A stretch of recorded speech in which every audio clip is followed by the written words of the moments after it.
ہمارا آج کا ناول میری فیوریٹ کلیکشن میں سے ایک بہت بہترین مورل سٹوری ہے ود ہیپی اینڈنگ۔ ہیرو کتنا کائنڈ، سوبر اور جینٹل مین ہے، مجھے اس کا کردار اتنا پسند آیا۔ اسی کے ساتھ ساتھ ہمارے سگے رشتے بعض اوقات کتنے ٹاکسک ہوتے ہیں، تو یہاں پہ آپ ہیروئن کی سگی بہن کو اتنا ٹاکسک دیکھو گے کہ آپ کو اس کے اوپر غصہ آئے گا۔ نہیں، یہ ٹرائی اینگل لو سٹوری نہیں ہے، یہ نہیں ہے کہ دو بہنیں اور ہیرو ہے، ایسا بالکل بھی نہیں ہے۔ بالکل ڈفرینٹ جانرا پہ سٹوری بیس کرتی ہے اور مجھے بہت پسند آئی۔ میں 1 منٹ کے لیے بھی مجھے تھا کہ بس ساری پڑھ لوں، تو یقیناً آپ کو بہت پسند آئے گا۔ چینل کو سبسکرائب کرنا، ویڈیو کو لائک کرنا ہرگز نہ بھولیے گا۔ سلام میرے عزیز listeners, welcome back to your own channel self belief which is specially made for novel lovers. ہمارا آج کا ناول آسیہ رئیس خان کا ایک کمپلیٹ ناول ہم پر کیا الزام سجے گا، جو کہ بالکل ایک لیٹسٹ برانڈ نیو ناول ہے آسیہ رئیس خان کا۔ ابھی اپریل 2026 میں خواتین ڈائجسٹ میں شائع ہوا ہے اور مجھے امید ہے آسیہ رئیس خان کے باقی تمام ناولز کی طرح یہ بھی بہت اچھا ہوگا۔ اچھا، میرا تھوڑا سا گلا خراب ہے اور وائس کوالٹی پہ تھوڑا سا کمپرومائز کر لینا، میں بڑی مشکل سے ریکارڈنگ کر رہی ہوں اور بس کہانیاں نہ مزید ڈالتے ہوئے ڈائریکٹ ناول پہ آتے ہیں۔ ہاں، ایک اور بات کرنی تھی، اگر آپ کو بھی آسیہ رئیس خان کے ناولز پسند ہیں تو جسٹ یوٹیوب پہ آپ نے سرچ کرنا ہے Asia Rais Khan novels by self belief channel, تو آسیہ رئیس کے تمام ناولز وائس اوور میں آپ کو میرے چینل پہ مل جائیں گے۔ So let's start it. وہ دروازے سے باہر نکلتے ہوئے اس طرح ٹھٹکی کہ دہلیز سے باہر پیر رکھنا بھول گئی۔ یوں ہی ہوا میں معلق پیر چند ثانیے بعد اس نے بنا آواز کے واپس اندر رکھ لیا۔ سامنے قیاری کی دیوار پر اقسم بیٹھا تھا، فرش پر نظر جمائے، ہاتھ باندھے سامنے دونوں پیر پھیلائے۔ ویسی ہی بلو جینز مگر ٹی شرٹ کی جگہ گرے شرٹ تھی اور بال سلیقے سے جمے ہوئے تھے۔ یہی وہ صحن تھا، ایسی ہی سہانی سی شام تھی جو وہ یوں ہی اس کے باہر آنے کا انتظار کر رہا تھا۔ فرق یہ تھا وہ اسے دیکھ کے رکی نہیں تھی، اور اس سے بھی بڑا امتیاز کہ وہ فی الوقت اس کا منتظر نہیں تھا۔ ان دو منظروں کے درمیان پورے 8 برس کی مسافت تھی۔ ان 8 برسوں میں اس کی زندگی، خیالات، احساس، یہاں تک کہ ظاہری حلیہ بھی بدل گیا تھا۔ اب وہ شوخ، چنچل، خود پر توجہ دینے والی، اپنا خیال رکھنے والی، ہمہ وقت نقص سے تیار، لباس اور زبائش پر حد درجے وقت صرف کرنے والی 20-21 سالہ لڑکی نہیں رہی تھی۔ بیتے وقت کی یہ نشانیاں پھر بھی بری نہ تھیں کہ وقت نے سب سے بڑا ستم اس سے اپنی پسند کے فیصلے کا اختیار اور قوت چھین کے کیا تھا۔ مگر تم اب بھی ویسے ہی ہو، اس نے بنا آواز اقسم سے کہا۔ نہیں، فوراً دل نے اس خیال کی نفی کی، اقسم بھی بدل گیا ہے، ورنہ 8 سال قبل سے زیادہ وہ اس وقت تمہیں مانگنے اور سنبھالنے کی پوزیشن میں ہے۔ ورنہ 8 سال قبل سے زیادہ وہ اس وقت تمہیں مانگنے اور سنبھالنے کی پوزیشن میں ہے، لیکن اگلی بات، اگلا سچ ایک دائمی اداس بن کے دل میں جاگزیں تھا۔ اب اسے تمہاری خواہش نہیں ہے۔ ضمیر یکایک چمک کے بیدار ہوا۔ جس انداز میں تم نے اسے انکار کیا تھا، اس کے بعد تمہارا ایسی ہلکی سی توقع رکھنا بھی غرور ہے۔ اسے لگا اس کے اندر کی یہ آواز اس کی نہیں، نازمہ کی ہے۔ غرور؟ نہیں، میں نہ اس وقت مغرور تھی نہ اب ہوں، اس نے یقین سے سوچا۔ تب ہی اقسم نے سر اٹھایا اور اسے دروازے میں دیکھ کے پیر سمیٹ لیے۔ وہ دہلیز پار کر کے باہر آ گئی۔ تمہیں امی بلا رہی ہیں، وہ دروازے سے دور ایک جانب ہو کے گویا ہوئی۔ وہ خاموشی سے اندر چلا گیا۔ گزرے 8 سال کا بیشتر حصہ اس نے ایک مشکل اور اذیت دہ وحشت بھرے سفر میں گزارا تھا۔ وہ نہیں جانتی تھی آگے اس کے لیے وقت اور زندگی نے کون سا نیا راستہ اور کیسی مشکل چن رکھی ہے، لیکن ایک یقین اسے اب ہمیشہ کے لیے تھا کہ ہر راستے میں اسے اقسم ضرور ملے گا۔ اندر سے ان دونوں کی ہلکی آوازیں آ رہی تھیں۔ وہ صحن میں ہی قیاریوں میں مصروف ہو گئی۔ یہاں آنے کے بعد یہی ایک کام اس کا نجات دہندہ بن گیا تھا۔ اس نے لوگوں کو باغبانی کو تھیراپی کہتے سنا تھا اور اب وہ خود اس تھیراپی سے فیض یاب ہو رہی تھی، ورنہ 2 افراد کا کھانا پکانا اور کام ہی کیا تھا۔ اس کے منع کرنے کے باوجود کنیز نے صاف صفائی کے لیے ملازمہ رکھ لی تھی۔ جانے کتنی دیر بعد وہ باہر نکلا۔ مسفرہ نے پلٹ کے دیکھا، اس دفعہ قیاری کی دیوار پر ٹکنے کے بجائے وہ ان کرسیوں میں سے ایک پر جا کے بیٹھ گیا جو اس نے کچھ دن پہلے ہی اسٹور سے نکال کے جھاڑ پٹک کے بعد باہر رکھی تھی، ساتھ تپائی بھی تھی کیونکہ کنیز کو اب زیادہ وقت صحن میں گزارنا اچھا لگنے لگا تھا، اس لیے اکثر وہ صبح کا ناشتہ اور شام کی چائے یہیں پینے لگی تھی۔ مسفرہ، اندر سے انہوں نے پکارا، آئی امی۔ وہ پاس کے نلکے سے مٹی والے ہاتھ دھو کے اقسم کے سامنے سے گزر کر ہال میں چلی گئی۔ وہ رکنا نہیں چاہتا تھا، اسے آس پاس چلتے پھرتے دیکھنا اب پہلے جیسا نہیں رہا تھا جب سے اس نے مہروز کی بات مان لی تھی۔ وہ اسے دیکھ کے عجیب سے احساس میں گر جاتا تھا۔ وہ اب بھی چلا جاتا، لیکن مہروز نے فون کیا تھا کہ وہ کچھ دیر میں پہنچ رہی ہیں، ساتھ جائیں گے، لہٰذا ان کے آنے تک رکنا مجبوری تھی۔ بچے کہاں ہیں؟ انہیں ایک دم خاموشی کا احساس ہوا۔ بغل والی زویا اپنے بھتیجے کے ساتھ انہیں بھی پارک لے گئی ہے۔ وہ خواہ مخواہ کمرے میں ترتیب سے رکھی چیزیں اٹھا کے پھر اسی ترتیب سے رکھنے لگی۔ کھڑکی کا پردہ پورا کھینچ کے پھر سے ایک طرف کھسکایا تو کنیز نے اسے روکا۔ تم ذرا دیر بیٹھو۔ وہ پلنگ پر ان کے پیروں کی جانب بیٹھ گئی۔ میں نے اقسم سے بات کی۔ بات؟ کون سی بات؟ پل بھر میں سوچیں کہاں کی کہاں پہنچ گئیں۔ اس کا رد عمل تیز اور بے ساختہ تھا۔ فرحت نے ایک رشتہ بتایا ہے۔ اس کے اندر کسی نے بڑے زور سے استہزائیہ قہقہا لگایا۔ تم کون سی بات سمجھی تھی؟ اس نے بے وجہ ہی نظریں جھکا لی۔ اچھی پڑھی لکھی سمجھدار لڑکی ہے، بہت خوبصورت بھی، فرحت کی خالہ کی نواسی کی بیٹی ہے، مہروز کو بھی پسند آئی ہے۔ وہ بات کرتے ہوئے خوش تھی۔ میری طبیعت بھی اب ٹھیک ہے، ورنہ تو بڑے دنوں سے کنوتیت اور اداسی پھیلی ہوئی تھی۔ مہروز گھر میں کچھ کام کروانے کا سوچ رہی ہے، میں نے سوچا ہم بھی ساتھ ساتھ اپنا گھر ٹھیک کروا لیتے ہیں۔ آج اقسم کو اسی لیے بلایا تھا، تم چھوٹے موٹے کروانے والے کام دیکھ کے رکھو۔ پھر وہ اسے بتانے لگی کہ انہوں نے مہروز کے کہنے پر ابھی اقسم سے یہ پوچھا کہ اگر وہ منگنی ونگنی کے بجائے سیدھا شادی کی بات کریں تو اسے اعتراض تو نہیں ہوگا، تو وہ مان گیا ہے۔ وہ پلنگ سے اٹھی اور میز پر ان کی دواؤں اور دیگر چیزوں سے الجھ گئی۔ میں ذرا بہتر ہو جاؤں تو پھر مہروز کہہ رہی تھی کہ باقاعدہ دیکھ آئیں گے۔ میں تمہیں اس لیے بتا رہی ہوں کہ زیتون کو بلا کے گھر کی اچھی صفائی کروا لو، پرانا ٹوٹا پھوٹا جو سامان پڑا ہے نکلوا دو، اگر ممکن ہوا تو پینٹ بھی کروا لیں گے۔ وہ یوں بتا رہی تھیں جیسے انہی کے گھر شادی ہو۔ ناظمہ بھی کہہ رہی تھی جلد آئے گی، وہ دبئی گئی ہوئی تھی۔ تو اب سب کچھ ٹھیک ہو رہا ہے۔ وہ گہرا سانس لے کے ماں کی طرف مڑی۔ اتنا وقت ہو گیا ہے، اب مہروز خالہ کو کھانا کھانے کے لیے روک لیجیے گا۔ بتائیں کیا بناؤں؟ فریج میں دیکھو کیا ہے، جو جلدی پک جائے بنا لو۔ وہ بھی بستر سے اترنے لگی۔ میں ذرا باہر بیٹھتی ہوں، مہروز آئے تو چائے بنا دینا، اقسم بھی باہر ہی ہے نا؟ جی۔ وہ باورچی خانے میں آ گئی۔ مہروز خالہ کے آنے تک وہ کھانا بنا چکی تھی، بچے بھی آ گئے تھے۔ کھانے کا سن کے اقسم جذب وزوا تھا، لیکن کیا کر سکتا تھا؟ اپنی امی اور ان کی سہیلی کے آگے سننا اور ماننا ہی اس کا کام رہ جاتا تھا۔ کھانے کے دوران سب کی آوازیں تھیں سوائے اس کے۔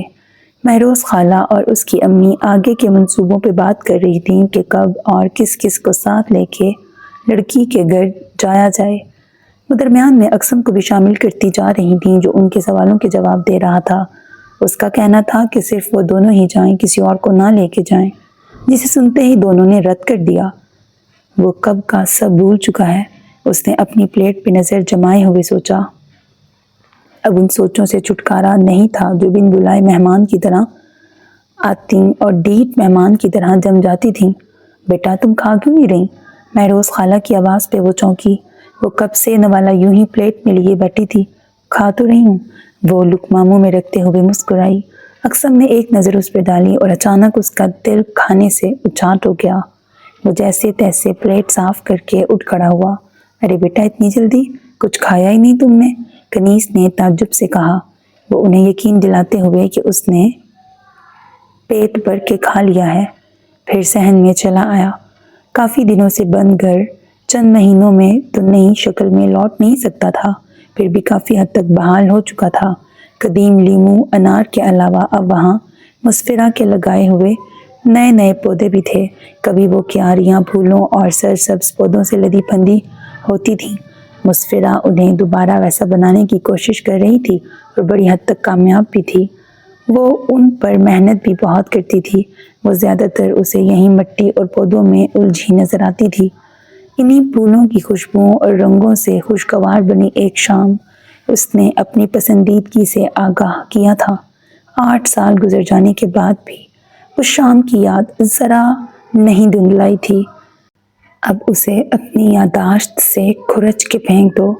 اس نے دل میں خود کو مخاطب کیا۔ اسے نہ مسفرہ کا انتظار تھا، نہ وہ اس پہ غصہ تھا۔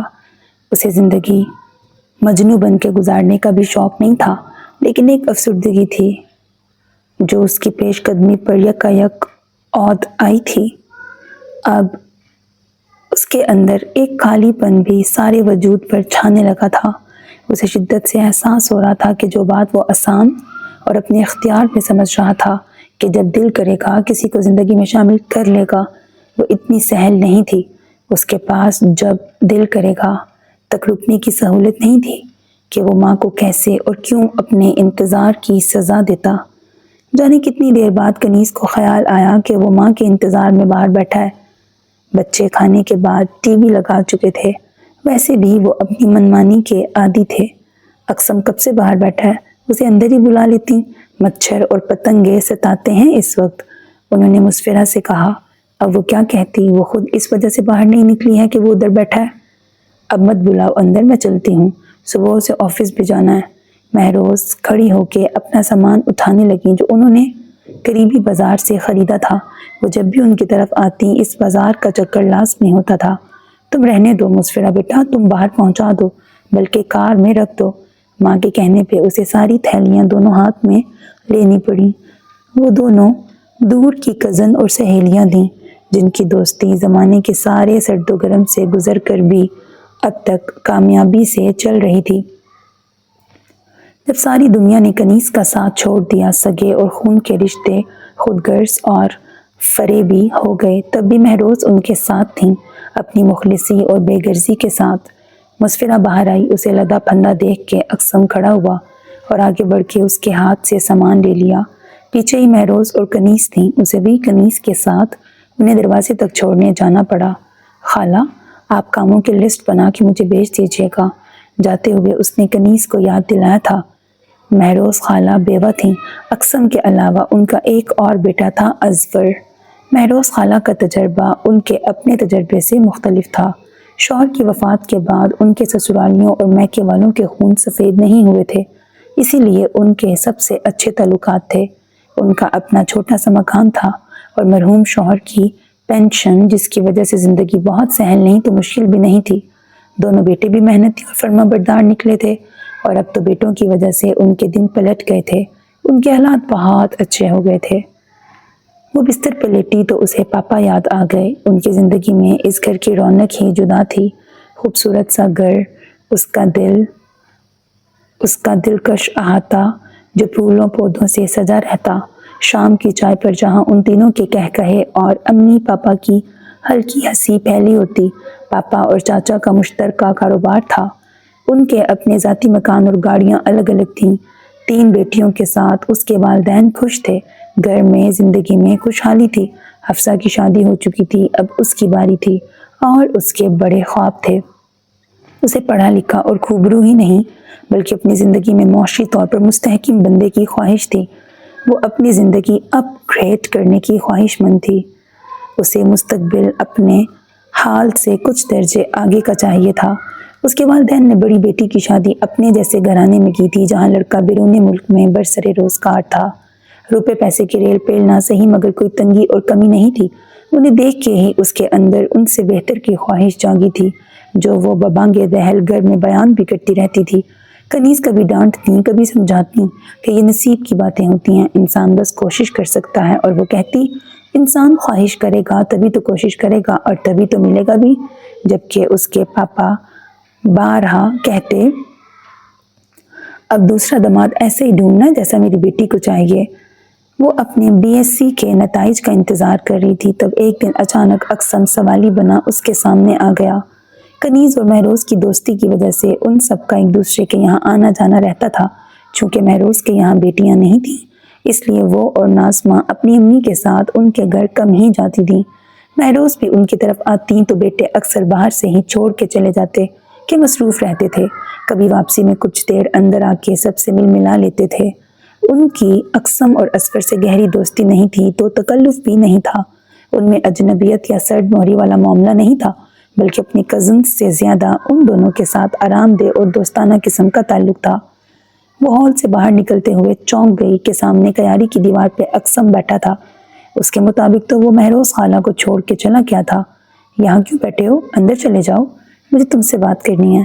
وہ کھڑا ہوا اور 2 قدم آگے آیا۔ وہ رک گئی۔ مجھ سے؟ حیرت سے اپنی جانب اشارہ کرتی وہ اس کی جانب بڑھی۔ اقسم نے سر ہلایا۔ کیا بات ہے؟ وہ اس کے سامنے پہنچ کے رک گئی۔ بلو جینز اور سفید ٹی شرٹ میں ہمیشہ کی طرح بکھرے بال اور سنجیدہ شکل، وہ ہمیں وقت ایسا ہی نظر آتا تھا۔ اس نے مہروز خالہ کو اکثر ان بکھرے بالوں پہ اسے ٹوکتے سنا تھا، اور ہر دفعہ اس کی امی کہتی تھی یہ بکھرے بال اچھے لگتے ہیں اقسم پہ۔ وہ دونوں گویا اپنی بیٹے اور بیٹی کی کمی ایک دوسرے کی اولاد کی طرفداری کر کے ان سے محبت کر کے پوری کرتی تھیں۔ اقسم کئی دن کی کشمکش اور غور و فکر کے نتیجے میں اس کے مقابل تھا۔ اس نے سب سوچ رکھا تھا، پھر بھی اس کے سامنے جیسا اس نے تصور کیا تھا ویسا فوراً وہ بول نہ سکا۔ مسفرہ سوالیہ نظروں سے اسے دیکھ رہی تھی۔ اصلاً تو مجھے یہ بات امی سے کہنی چاہیے، لیکن میں نہیں چاہتا کسی بھی وجہ سے امی اور خالہ کی دوستی متاثر ہو۔ اس کی آواز دھیمی تھی۔ مسفرہ کا تجسس بڑھ گیا کہ ایسی کیا بات ہے جو ان دونوں کے رشتے پہ اثر انداز ہو سکتی ہے۔ تم مجھے پسند ہو، اور اگر تمہیں کوئی اعتراض نہ ہو تو میں امی سے بات کروں۔ مسفرہ کے چہرے پہ واضح حیرت پھیلی اور وہ قدرے سرخ ہو گئی۔ یہ غصہ نہیں تھا، بلکہ یہ پہلی بار کسی سے اپنے لیے یہ الفاظ سننے کا رد عمل تھا۔ اتنی عمر تک اس کے لڑکوں کی دلچسپی کا اظہار کرتی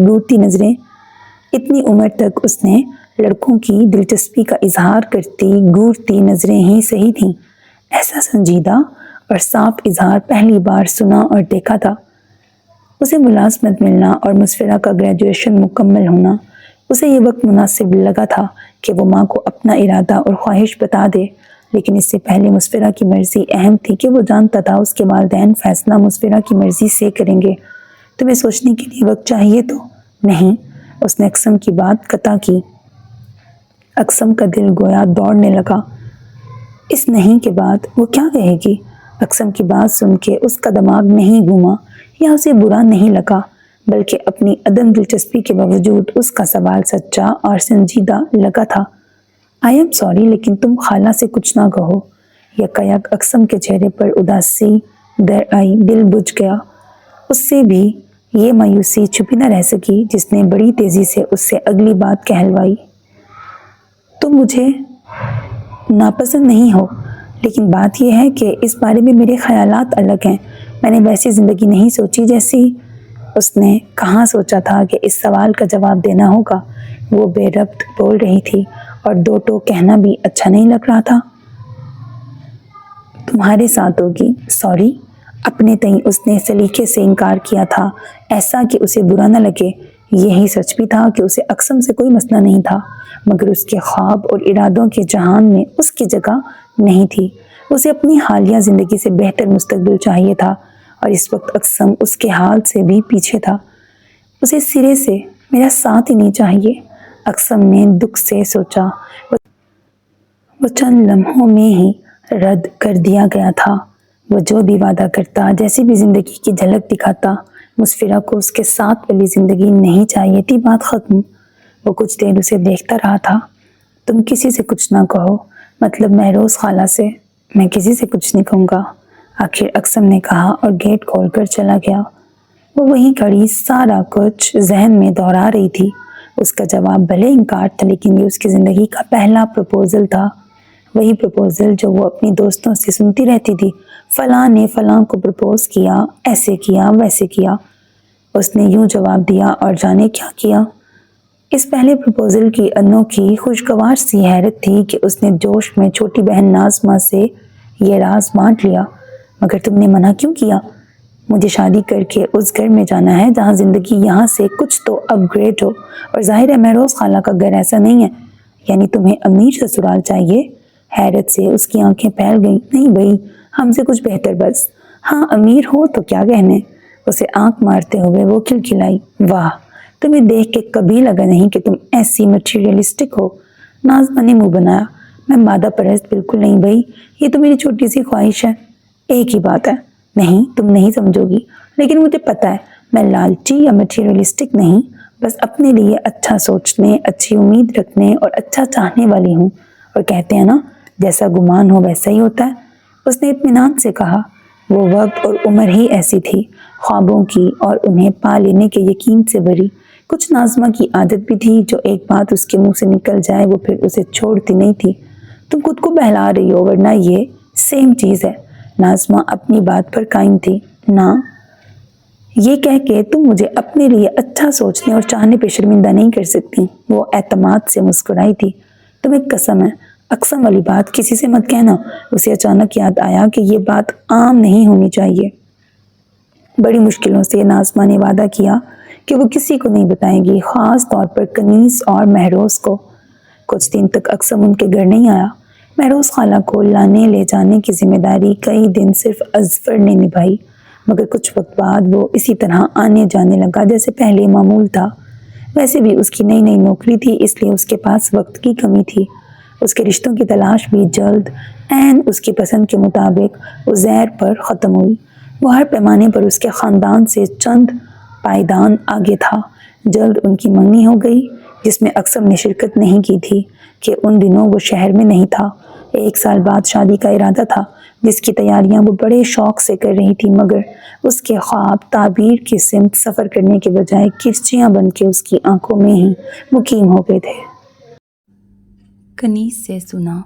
یوں اچانک اقسم کی شادی کا راز اسے جلد پتہ چل گیا۔ دراصل اظفر کو اپنی پھوپھی ذات پسند تھی اور وہ شادی کے لیے اتاولا ہو رہا تھا، جبکہ مہروز کا اصرار تھا کہ یا تو پہلے اقسم کی شادی ہو یا پھر دونوں کی ایک ساتھ ہو۔ مہروز تو بیٹوں کی اور گھر کی پہلی شادی کی وجہ سے بڑی خوش اور پرجوش تھیں۔ کنیز بھی اب زندگی کی رنگینیوں اور ان چھوٹے موٹے کاموں میں حصہ لے کے اچھا محسوس کر رہی تھیں۔ پچھلے کئی سال ماموں کے گھر ایک حبس زدہ گھٹی سی زندگی جیتے رہنے کے بعد یہ کھلی فضا اور آزادی انہیں اچھی لگ رہی تھی۔ انہیں اب افسوس ہوتا تھا کہ انہوں نے زندگی میں کوئی مرد نہیں، 2 کمزور عورتیں کیسے تنہا رہیں گی، لوگ کیا کہیں گے جیسی باتیں سوچ سوچ کر بھائی کے گھر رہنے کا ایک غلط فیصلہ اتنے دن نبھایا، جس نے انہیں اور مسفرہ کو کوئی مسرت نہیں دی تھی بلکہ خود ترسی اور دکھ میں مبتلا کیا تھا۔ وہاں کے قیام نے ان کا ذہنی سکون چھین لیا تھا۔ آج پھر مہروز خالہ کے ساتھ اقسم آیا تھا۔ کنیز اس سے گھر کے رنگ و روگن کی بات کر رہی تھی۔ امی رہنے دیں، پینٹ کی اتنی ضرورت نہیں ہے ابھی۔ اس کے نزدیک یہ فضول خرچی تھی۔ نہیں بیٹا، ہم کسی کھنڈر میں نہیں رہ رہے ہیں، یہ میرا اور تمہارے پاپا کے خوابوں کا گھروندہ تھا، اسے سنبھالنا سنوارنا ضروری ہے۔ وہ بولتے ہوئے آپ دیدہ ہو گئیں۔ اس کے بعد وہ کیا کہتی، چپ ہو رہی۔ باہر سے عباد اور عماد کے لڑنے کی آوازیں آئیں تو وہ ادھر دوڑی کہ ذرا دیر ہوتی اور وہ مار پیٹ شروع کر دیتے۔ ان کا جھگڑا سلجھانا اپنا سر درد کرنا تھا اور اس کے بن گزارا بھی نہیں تھا۔ متوقع شادیوں کے پیش نظر اقسم اپنے گھر میں کام کروا رہا تھا اور اسی ٹھیکیدار کو یہاں کا کام بھی دینا تھا تاکہ کنیز کو رعایت کا فائدہ ہو۔ عماد نے اسے بدتمیزی سے جواب دیا اور پہلی دفعہ اس کا دل کیا کہ 2 کھینچ کے رکھ دے، مگر وہ ضبط کر گئی۔ 2 مطلب پرستوں کا خون ہے ان کی رگوں میں، اس نے لب بھینچ کے اسے گورتے ہوئے سوچا۔ اچانک اس کے ذہن میں نیا خیال آیا۔ وہ کچھ فیصلہ کر کے ان کے کمرے میں گئی اور دونوں کے کپڑے بیگ میں ڈالنے کے بعد ان کے اسکول کا سامان بھی بیگ میں بھر دیا۔ ویسے بھی اب اسکول کی چھٹیاں چل رہی تھیں، لیکن پھر بھی وہ یہاں کچھ نہیں رکھنا چاہتی تھی۔ جب اسے بستوں کے ساتھ سوٹ کیس گھسیٹتے ہوئے عماد اور عباد نے دیکھا تو معتجب سے اس کے پاس آئے۔ تم دونوں کچھ دن دادی کے یہاں رہو گے؟ کیوں؟ دونوں نے یک زبان ہو کے سوال کیا۔ نانی گھر کو پینٹ کروا رہی ہیں، بہت میس ہوگا یہاں۔ وہ پہلے ہی دادا کے صاف ستھرے کشادہ بنگلے سے یہاں منتقل ہونے پہ خوش نہیں تھے، انہیں وہاں زیادہ اچھا لگتا تھا، لیکن یہ بھی سچ تھا کہ جہاں مسفرہ ہوتی وہیں ان کے ناز نخرے اٹھائے جاتے۔ فرمائش اور پسند کا کھانا ملتا تھا، سو یہاں رہنے میں بھی لالچ تھا۔ وہ سامان باہر ہی چھوڑ کے ہال میں آئی۔ امی؟ وہ دونوں سر جوڑے حساب کتاب کر رہے تھے، سر اٹھا کے اسے دیکھنے لگے۔ جب تک یہاں کلر کا کام ہوگا عماد اور عباد کو ادھر بھیج دیتے ہیں، میں نے ان کا سامان ریڈی کر دیا ہے۔ اقسم جاتے ہوئے انہیں ڈراپ کر دے گا، آپ ممانی کو فون کر دیں۔ رکے بنا اس نے ایک سانس میں ساری بات مکمل کر لی۔ وہ بھول گئی کہ ذرا دیر پہلے وہ رنگ کے لیے منع کر رہی تھی، مگر اقسم کو یاد تھا۔ اپنی بھابھی سے بات کرنے کا خیال کنیز کو کوفت زدہ کر گیا۔ انہوں نے بس ہنکارا بھرا۔ مسفرہ نے اقسم کو دیکھا جس کی گہری نظریں کچھ کھوج رہی تھیں۔ اس نے صحن میں بچوں کی تکرار، اس کی ڈانٹ اور پھر عماد کی بدتمیزی سب سنا تھا، اور یہ بھی جانتا تھا کہ وہ اب یوں چٹکیوں میں فیصلے نہیں کرتی ہے۔ تم چھوڑ دو گے یا میں وہاں سے کسی کو بلاؤں؟ اس کی خاموشی پر مسفرہ نے جواب طلب کیا۔ یہ بھی نئی بات تھی کہ وہ یا میں چھوڑنے جاؤں بولنے کے بجائے وہاں سے کسی کو بلانے والی تھی۔ میں ڈراپ کر دوں گا، آپ ممانی کو کال کر دیں ابھی، ماں سے کہتی وہ چلی گئی۔ اقسم نے میز سے فون اٹھا کے کنیز کو دیا۔ یہ الگ درد سری ہے، بچوں کی وجہ سے بات کرنا ہی پڑتی ہے۔ وہ اپنی بھابھی کا نمبر تلاش کرتے ہوئے بڑبڑائیں۔ ان کے جڑواں نواز سے، اس گھر کے پوتے جو تھے۔ اقسم پیچھے ہو کے صوفے سے ٹک گیا۔ گزرے 8 سالوں میں بظاہر وہ کامیابی کی سیڑھیاں چڑھتا گیا تھا۔ اس کی زندگی میں بہتری ہی آئی تھی۔ 25 سال کی عمر میں ملازمت شروع کرتے ہوئے جو مشکلیں اور پریشانیاں تھیں وہ اب سب ختم ہو گئی تھیں۔ اب اس کا اپنا چھوٹا سا کاروبار تھا، لیکن یہ بس وہی جانتا تھا کہ ان 8 برسوں میں وہ کبھی خوش نہیں ہو سکا تھا۔ اور جب اب اس نے زندگی کا سب سے اہم فیصلہ یہ سوچ کر لیا کہ زندگی کی قدر کرتے ہوئے اسے بھی خوش رہنا چاہیے، وہ ہمیشہ اپنے ساتھ خود کو محروم رکھنے کی زیادتی نہیں کر سکتا۔ جانے کیوں مسفرہ کو دیکھتے ہی پھر سب الجھتا محسوس ہو رہا تھا۔ حسب توقع رات ناظمہ کی کال آ گئی، جو رشتے میں بہن کے علاوہ اس کی دیورانی بھی تھی۔ وہ بچوں کو وہاں بھیجنے پہ خفا تھی۔ اس نے ناظمہ سے بات کرنے کی غلطی نہیں کی اور فون ماں کو تھما دیا۔ کنیز نے ہی اسے وجہ بتائی اور سمجھایا، آپ کو پہلے ماموں کا گھر چھوڑ کے وہاں جانا ہی نہیں چاہیے تھا، اور پھر یہ پینٹ وینٹ تو نیری فضول خرچی ہے۔ میں تم سے پیسے مانگ رہی ہوں، نہ تمہارے سسر سے۔ وہ بھی تلخ ہو گئیں۔ مجھے مت سکھاؤ کیا فضول خرچی ہے کیا نہیں۔ ناراض کیوں ہو رہی ہیں؟ میں تو آپ کے بھلے کا سوچ کے کہہ رہی ہوں۔ وہ انہیں منانے لگی۔ ان کی اچھی بلی زندگی میں مشکلوں کی شروعات اچانک پاپا کی طبیعت خراب ہونے سے ہوئی تھی۔ انہیں فوری طور پہ ہسپتال میں داخل کرنا پڑا۔ ہفتہ بھر وہاں ان کی مختلف قسم کی تفتیشی جانچ ہوتی رہی۔ ابھی یہ ٹیسٹ وہ ٹیسٹ، اور ان کے نتائج ہی چل رہے تھے کہ ایک دن وہ چل بسے۔ صدمہ ہی ایسا تھا، وہ سب سکتے میں آ گئے۔ بیٹا کوئی تھا نہیں اور کاروبار سانجھا تھا۔ کچھ وقت تک تو انہیں سمجھ میں نہیں آیا، مگر جب گھر کا کریانہ ختم ہونے لگا تو یاد آیا کہ ہر ماہ تو شوہر ان کے ہاتھ میں پیسہ رکھتے تھے۔ انہوں نے دیور سے بات کی، جنہوں نے یقین دلایا کہ آپ فکر نہ کریں، سب کچھ ویسا ہی چلتا رہے گا جیسا بھائی جان کی زندگی میں معمول تھا۔ وہ مطمئن ہو گئیں۔ بڑی بیٹی امریکہ سے آئی تھی اور وہ واپس لوٹ گئی۔ گھر میں مسفرہ، ناظمہ اور وہ تھیں۔ ان کے دونوں بھائی اور بہن بھی اس دکھ کی گھڑی میں ان کے ساتھ تھے۔ اب وہ جلد سے جلد مسفرہ کی شادی کا سوچ رہی تھیں۔ یہ بات انہوں نے دیور سے کی کہ انہیں شادی کے لیے رقم کی ضرورت ہے۔ اس کے بعد سے حالات، رویے، رشتے سب بدلنا شروع ہو گئے۔ پہلے انہوں نے کاروبار میں نقصان کی لمبی کہانی سنائی، جس کے ذمہ دار بھی مرحوم بڑے بھائی تھے، جنہوں نے انہیں اندھیرے میں رکھ کے کچھ ایسے کاروباری معاہدے کیے تھے جس کی وجہ سے بھاری نقصان ہوا تھا۔ انہیں یقین نہیں آیا، کیونکہ وہ جانتی تھی ان کے شوہر کا طریقہ کار یہ نہیں تھا کہ بھائی سے چھپا کے کوئی کام کریں۔ وہ سب کچھ ان کے علم میں رکھ کے کرنے کے عادی تھے۔ وہ بھائی کو ہر معاملے اور فیصلے میں شامل کرتے تھے، لیکن ان کے پاس مرحوم شوہر پہ اعتماد اور ان کی باتوں کے علاوہ کوئی ثبوت نہیں تھا۔ پہلے ہر ماہ ملنے والی رقم کم ہوئی، پھر قرض چکانے کے نام پر وہ ان کی کار بھی لے گئے۔ اب انہیں ہر ماہ پیسوں کے لیے کئی بار فون کرنا پڑتا تھا۔ اسی دوران دیور کی بیٹی کی شادی ہوئی۔ اس کے انتظام اور اخراجات دیکھ کے وہ دنگ رہ گئیں کہ کاروبار میں اس قدر خسارہ کہ ان کی کار تک بیچنا پڑی، اور دوسری طرف یہ عمارت کے مظاہرے، فضول خرچیاں۔ انہوں نے اپنے بھائیوں سے بات کی، مگر وہ بھی ان کے دیور سے لڑ جھگڑ کے بنا کسی نتیجے پہ پہنچے ہاتھ جھاڑ گئے کہ تمہارے دیور کی نیت خراب ہے اور ایسے لوگوں کا کوئی ایمان نہیں ہوتا۔ نند نے بھی جذباتی تقریر کے بعد معذرت کر لی کہ اب میرا ایک ہی بھائی بچا ہے، اسے کیسے ناراض کروں۔ انہیں مرحوم بھائی کی یاد نہیں آئی۔ آخر اس وقت میں مہروز ہی ان کے کام آئیں۔ اقسم کے ساتھ مل کے انہوں نے شوہر کے کاغذات اور بینک کھاتے وغیرہ دیکھے۔ کاروبار سے ہونے والی آمدنی، ان کا سارا پیسہ بھائی کے ساتھ مشترکہ کھاتے میں تھا، جس میں سے انہوں نے انہیں کچھ بھی دینے سے انکار کر دیا۔ کاغذات کے پلندوں میں انہیں کسی دکان کی خریداری اور ملکیت کے کاغذات ملے۔ اس کے بعد ایک لمبی قانونی جنگ کے بعد ان کے دیور نے اس دکان کا قبضہ انہیں تھمایا جو ان کے شوہر کی ملکیت تھی۔ دکان بیچ بازار میں تھی اور بڑی تھی۔ اقسم اور مہروز کے مشورے پر اس میں 2 حصے کر کے 2 دکانیں بنا کے کرائے پہ دے دی گئیں۔ اب یہی ان کی آمدنی کا ذریعہ تھا۔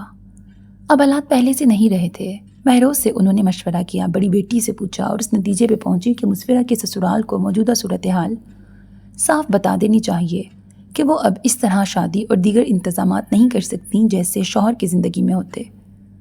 انہوں نے کنیز کی ساری باتیں تو سن لیں، انہیں تسلی دی، دل جوئی کی کہ وہ فکر مند نہ ہوں، مگر جلد ہی یہ بھرم ٹوٹ گیا۔ انہوں نے شادی کی تاریخ طے کرنے کے بجائے منگنی ختم کر دی۔ گھر میں ایک بار پھر ماتم کی فضا طاری ہو گئی۔ یہ تمہیں اقسم بھائی کی بد دعا لگی ہے؟ کمرے کی خاموشی میں اچانک ناظمہ کی آواز ابھری۔ کیا؟ تم نے اقسم بھائی کا دل توڑا تھا نا؟ یہ ان کی بد دعا تھی جو ان لوگوں نے منگنی توڑ دی۔ اس نے اس بار بے رحمی سے وضاحت دی۔ وہ ناظمہ کے اس بات کو نیا رخ دینے، اس زاویے سے اسے مکافات بنا دینے پر حیران تھی۔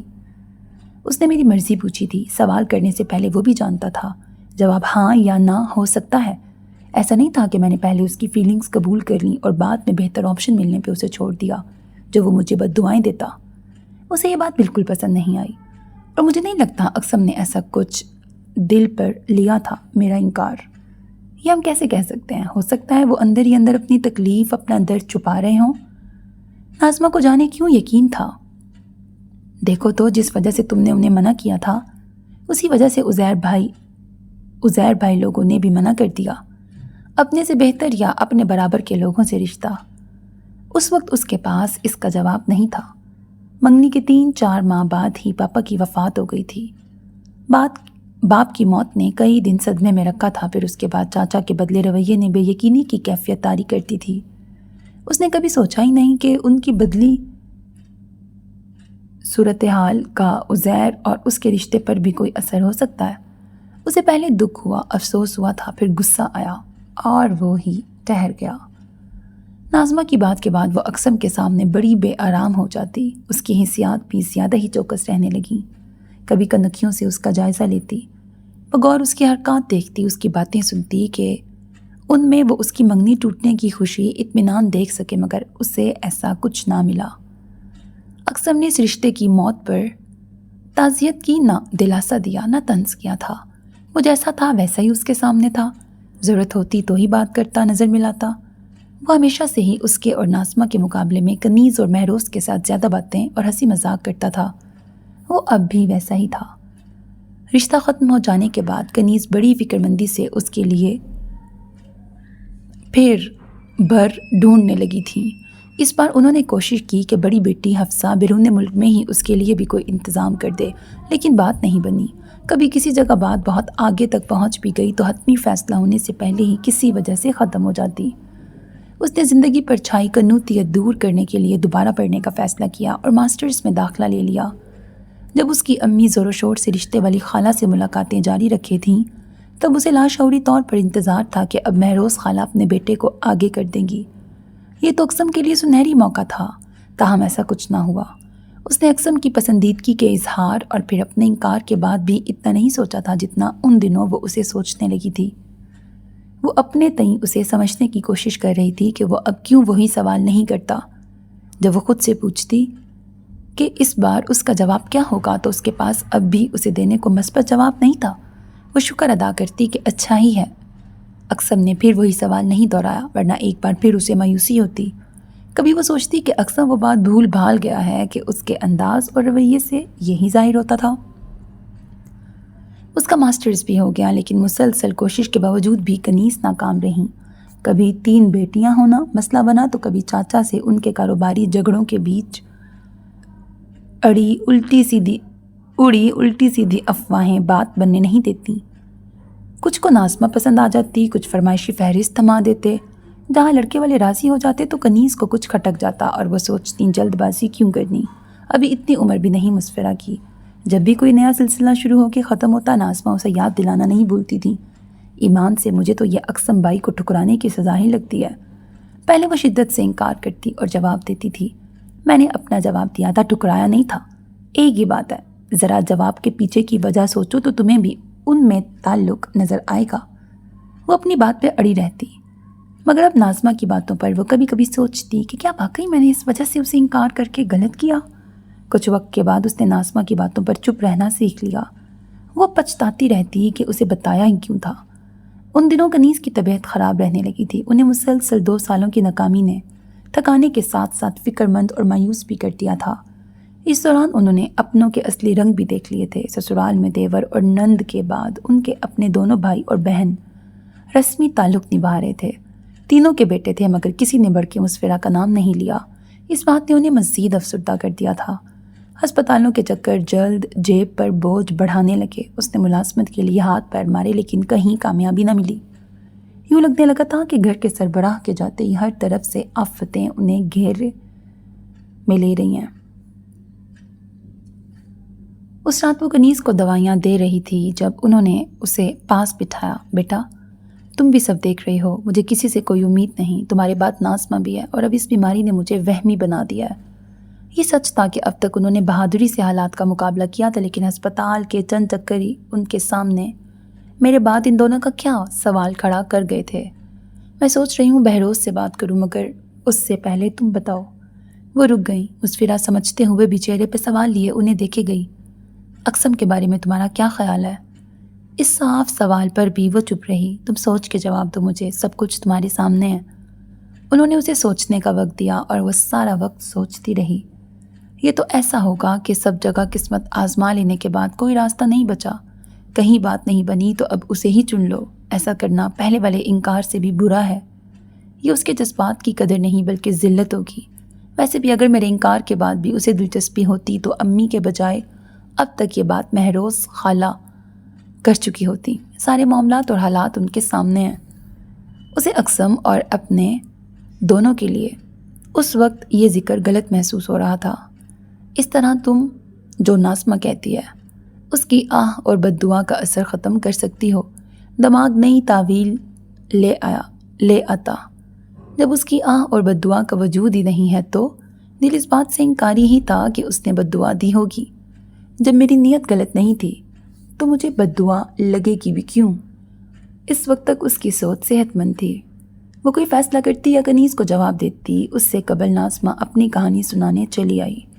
میں اور آصف ایک دوسرے سے محبت کرتے ہیں۔ اس نے بڑے ماموں کے چھوٹے بیٹے کا نام لیا۔ ہیں؟ یہ کب ہوا؟ وہ چھوڑو، ممانی مان نہیں رہی ہیں، لیکن وہ کوشش کر رہا ہے۔ میں یہ کہہ رہی ہوں کہ وہ رشتہ لے کے آئیں اور جو بھی کہیں امی سے کہنا پلیز وہ مان جائیں۔ اسے تو فی الحال ممانی کا مان جانا ہی ناممکن لگ رہا تھا، تاہم اس نے ناظمہ سے کہا نہیں۔ کب سے چل رہا ہے یہ تو بتاؤ۔ ناظمہ اور آصف کا کالج ایک ہی تھا، لیکن آصف اس سے 2-3 سال آگے تھا، جبکہ ان دونوں کے کالج الگ تھے۔ ناظمہ کامرس میں تھی جبکہ اس کے پاس سائنس تھی۔ اس کی بہت سہیلیاں تھیں اور وہ اکثر ان کے ساتھ گھومتی رہتی، ان کے گھر جاتی یا کسی نہ کسی کے ساتھ کوئی پلان ہوتا۔ اب اسے ان سہیلیوں کا راز بھی سمجھ میں آ رہا تھا۔ ابھی میں بہت ٹینشن میں ہوں، ممانی راضی ہو جائیں کسی طرح، پھر وہ جو کہیں گی میں مان لوں گی۔ یہ ٹینشن ختم ہو تو تمہیں سب سناؤں گی۔ ناظمہ جس طرح ممانی کی ہر بات مان لینے پہ زور دے رہی تھی، وہ پریشان ہو گئی کہ ممانی کے راضی ہونے کا امکان کم سے 0 کے بیچ تھا، اور ناظمہ کا مزاج بھی وہ خوب جانتی تھی۔ ماں سے کیا کہتی اس نے یہ بات حفصہ کو بتائی، تم ابھی سے پریشان نہ ہو، دیکھنا ممانی تیار ہی نہیں ہوں گی اور بات وہیں ختم ہو جائے گی۔ جب آصف ہی پیچھے ہٹ جائے گا تو ناظمہ بھی رو دھو کے سنبھل جائے گی۔ اس کے مقابلے میں وہ فکر مند نہیں تھی۔ مگر سب کو غلط ثابت کرتے ہوئے ممانی آصف کا رشتہ لے آئیں۔ جب ناظمہ نے بتایا کہ وہ اگلے دن آنے والی ہیں، اسے یقین نہیں آیا۔ اب کنیز کو بتانا ناگزیر تھا۔ پہلے تو وہ بھی حیران ہوئی، پھر خوش۔ چند پل میں ہی وہ بھائی بھابھی سے سارے گلے شکوے بھول گئیں۔ خوب دل لگا کہ انہوں نے بھائی بھابھی کے استقبال اور دعوت کا اہتمام کیا۔ ایسے موقعوں پر وہ سب سے پہلے مہروز کو بلاتی تھیں۔ اب بھی مہروز صبح سے ان کے ساتھ تھیں۔ مسفرہ سوچ رہی تھی اس سے پہلے کہ اس کی امی کی امیدیں بڑھیں، اسے اقسم کے متعلق اپنا فیصلہ انہیں بتا دینا چاہیے۔ اسے پہلے انکار کے بعد اقسم کو دوسرے یا آخری انتخاب کے طور پر موقع دینا اس کے احساس اور جذبات کے ساتھ زیادتی اور بے حرمتی محسوس ہو رہا تھا۔ اس نے کنیز کو منع کرنے کا سوچا تھا کہ وہ مہروز سے یہ ذکر نہ کریں۔ صرف ماموں اور ممانی ہی آئے تھے اور جلد ہی ساتھ کسی اور کو نہ لانے کی وجہ بھی کھل گئی۔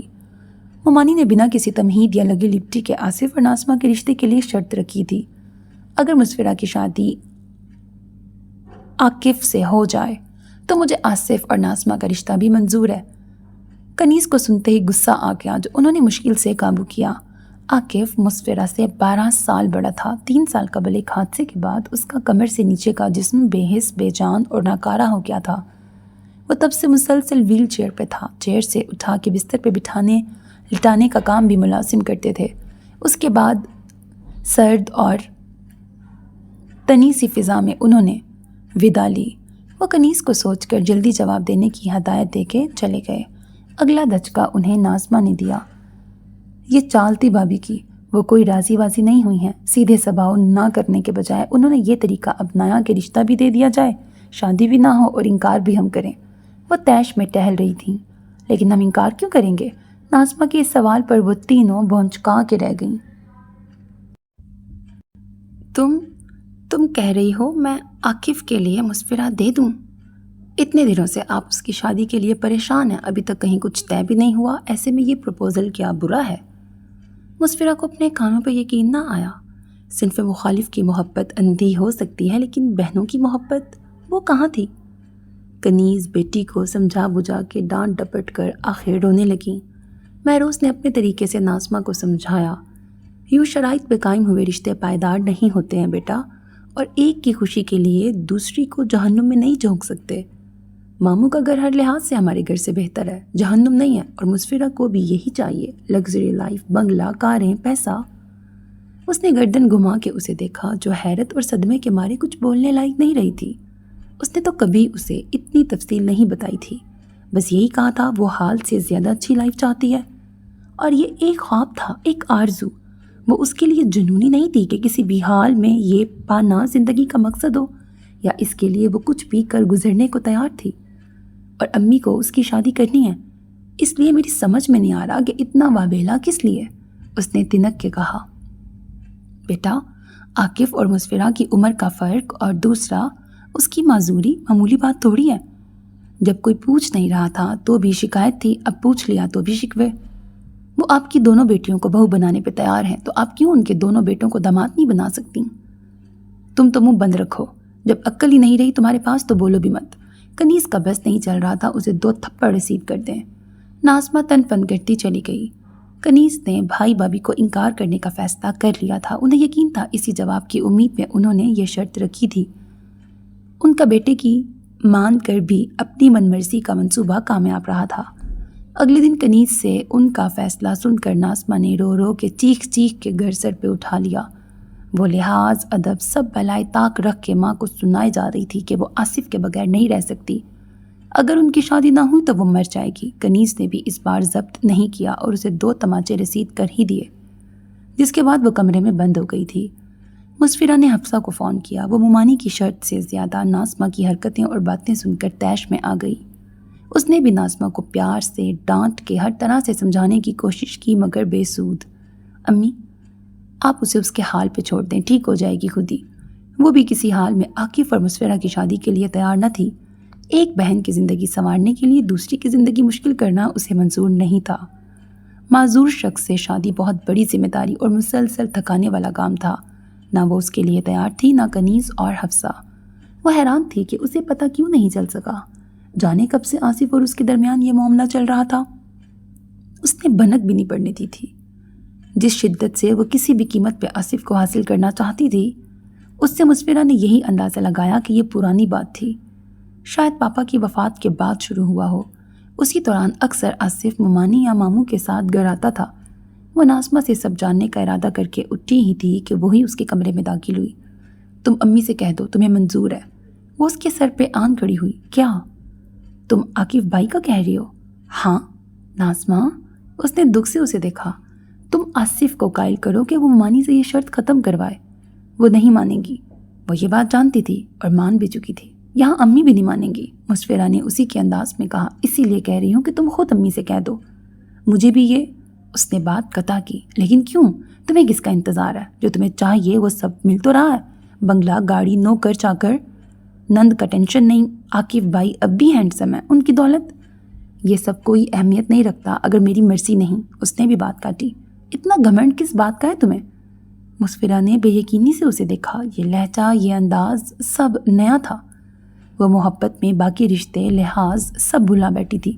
کون سا آسمان سے شہزادہ اترے گا؟ پاپا کے بعد ہماری حیثیت کیا ہے؟ وہ ان کچھ سالوں میں دیکھ ہی لی ہے تم نے۔ اتنی کوشش کے بعد بھی امی ابھی تک تمہاری شادی نہیں کروا سکی۔ تم سے محبت کا دعویٰ کرنے والا بھی نہیں آیا۔ اب جب گھر بیٹھے وہ ہم دونوں کی ذمہ داری سے فارغ ہو سکتی ہیں تو بلا وجہ اڑ کیوں رہے ہیں تم لوگ؟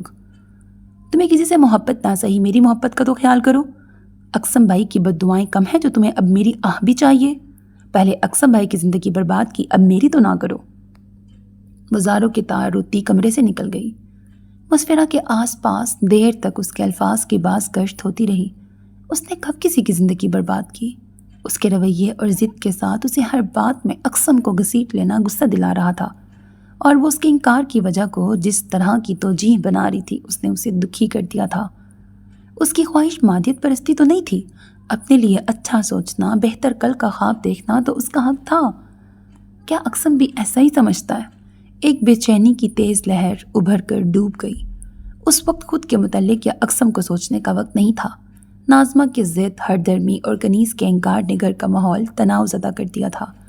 کنیز اور وہ اس نئے طوفان میں اقسم والی بات بھول گئی تھیں، اور پھر اس کے بعد وہ ہوا جس نے سب کچھ بدل دیا۔ ابھی تک بات تصویر کے تبادلے اور درمیان میں رابطہ بنی فرحت آنٹی تک محدود تھی، اور آج پہلی بار مہروز اقسم اور کنیز کے ساتھ لڑکی کے گھر اسے روبرو دیکھنے اور ملنے جا رہی تھیں۔ تم بھی تیار ہو جاؤ مسفرہ۔ مہروز کی بات پہ وہ جزبز ہوئی۔ بچے بھی نہیں ہیں کہ ان کی وجہ سے رکنا پڑے۔ 10 منٹ میں اقسم پہنچ رہا ہے، تب تک تم ریڈی ہو جاؤ، میں اسے اندر بلا لوں گی۔ انہوں نے گھڑی دیکھتے ہوئے کہا۔ اقسم نے کہا تھا وہ اندر نہیں آئے گا، میں فون کروں گا تو آپ لوگ باہر آ جائیے گا۔ جاؤ جلدی کرو، انہیں 4:30 کا وقت دیا تھا۔ کنیز کی بات پہ وہ خاموشی سے کمرے میں آ گئی۔ اچھا ہوتا میں بچوں کو ماموں کی طرف نہ بھیجتی۔ الماری کھول کے لباس منتخب کرتے ہوئے اس نے افسوس کیا۔ جب وہ تیار ہو کے ہال میں آئی تو کنیز اور مہروز کھڑی ہوئیں اور وہ چونک گیا۔ انہوں نے اسے بتایا نہیں تھا کہ وہ بھی ساتھ آ رہی ہے۔ وہ سب سے پہلے باہر نکلا، اس کے پیچھے کنیز اور مہروز تھیں۔ داخلی دروازہ مقفل کر کے سب سے آخر میں وہ کار میں جا کے بیٹھی۔ راستے سے فرحت خالہ کو لے کے وہ لڑکی کے گھر پہنچے۔ چھوٹا سا سلیقے کا منہ بولتا ثبوت اور خوبصورت گھر تھا۔ لڑکی بھی حسین تھی۔ وہ خاموش صوفے کے ایک کونے میں بیٹھی تھی۔ وہ مسلسل سوچ رہی تھی کہ اس کا یہاں کام ہی نہیں تھا۔ گھر میں لڑکی کے والدین، بھائی، اس کی بڑی بہن بہنوئی اور دادی تھیں۔ جانے کس نے شوشہ چھوڑا کہ لڑکا لڑکی کو اکیلے میں بات کرنے کا موقع دیا جائے۔ وہ چونکی اس وقت جب فرحت آنٹی نے اس کا نام لیتے ہوئے ہاتھ پکڑ کے اسے اٹھانے کی کوشش کی۔ مسفرہ ہے نا ان کے ساتھ، جاؤ مسفرہ۔ کہاں؟ وہ مکمل طور پر ماحول سے کٹی ہوئی تھی۔ اقسم اور زنیرہ باہر پورچ میں ایک دوسرے سے بات کر لیں، تم بھی جاؤ ان کے ساتھ۔ اس نے گھبرا کے اطراف میں دیکھا۔ زنیرہ کو اس کی بہن کھڑا کر چکی تھی، جس کی گود میں چند ماہ کا بیٹا تھا، جس کی وجہ سے وہ خود بہن کے ساتھ باہر نہیں جا رہی تھی۔ جانے اس کی غائب دماغی کے دوران وہاں کیا باتیں ہوئی تھیں کہ اقسم بھی اپنی جگہ سے کھڑا ہو گیا تھا۔ زنیرہ اور اس کی بہن کے پیچھے اقسم اور اس کے پیچھے وہ باہر آئی۔ چھوٹے سے پورچ نما حصے میں میز اور کرسیاں تھیں۔ ان دونوں کو آمنے سامنے کرسیاں پیش کرنے کے بعد بہن نے مسفرہ کو دیکھا جو آہنی جنگلے کے پاس کھڑی تھی۔ میں یہاں ٹھیک ہوں، اس نے مسکرا کے کہا، اور وہ زنیرہ اور اقسم کو دیکھ کے کوئی شوق سا جملہ کہتی اپنے چیں پیں کرتے بیٹے کو لیے چلی گئی۔ مسفرہ کا ذہن کچھ یوں کثافت زدہ ہو رہا تھا کہ اسے زنیرہ کی بہن کی بات سمجھ میں ہی نہیں آئی تھی۔ زنیرہ نے گردن گھما کے اسے دیکھا اور وہ اس کی تسلی کے لیے مسکرا دی۔ ان دونوں کی سمت پیٹ کرنے سے پہلے اس نے اقسم پہ ایک نظر ضرور ڈالی تھی۔ اس کے چہرے پہ جھنجھلاہٹ، بیزاری یا ناگواری نہیں تھی۔ گفتگو کا آغاز زنیرہ نے کیا تھا۔ وہ با اعتماد تھی، اقسم سے اس کے کام کے بارے میں پوچھ رہی تھی، اور مسفرہ جو ان کی جانب توجہ نہیں دینا چاہتی تھی پورے دھیان سے اس کے جواب سننے لگی۔ اب سنتے ہوئے اسے علم ہوا کہ وہ پچھلے 3 سالوں سے نوکری چھوڑ کے بزنس کرتا ہے۔ اس کے اپنے اتنے مسئلے تھے کہ اس نے یقیناً کئی بار سنا بھی ہوگا تو غور نہیں کیا تھا۔ جو زنیرہ پوچھ رہی تھی اس کا جواب دینے کے بعد وہی سوال اقسم اس سے پوچھ لیتا تھا۔ وہ دونوں نہ شرمیلے تھے نہ گھبرائے ہوئے، اعتماد سے باتیں کر رہے تھے، لیکن شاید دادی کی وجہ سے یا ان کے کہنے پر تیسرے کو ساتھ بھیجا گیا تھا۔ جب وہ کچھ باتوں کے بعد قدرے بے تکلف اور مطمئن ہو گئے تو زنیرہ نے پوچھا، آپ کی کوئی پہلی محبت؟ اس نے ہلکے مزاحیہ انداز میں پوچھا تھا۔ اس کا دل رکنے لگا۔ وہ دم سادھے یوں کھڑی تھی گویا اس کی آتی جاتی سانس سرگوشی کر دے گی کہ ادھر دیکھو، یہ ہے وہ جسے آپ اب تک بھلا نہیں پائے۔ زنیرہ نے آگے جوڑا۔ اقسم نے خود کو اتنا بے بس کبھی محسوس نہیں کیا تھا۔ اندر بیٹھی خوش باش سیما، سامنے بیٹھی صاف گو اور ارمانوں بھری لڑکی، اور ذرا سے فاصلے پہ کھڑی وہ۔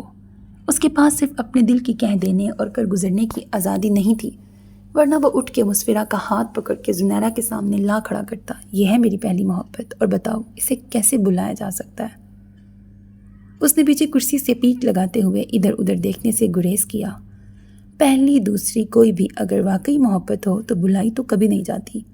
وہ اچھی یا بری یاد، ایک دکھ، کسک، پچھتاوا، ایک کاش، حسرت یا محرومی لا حاصل طلب بن کے ہمیشہ ساتھ رہتی ہے۔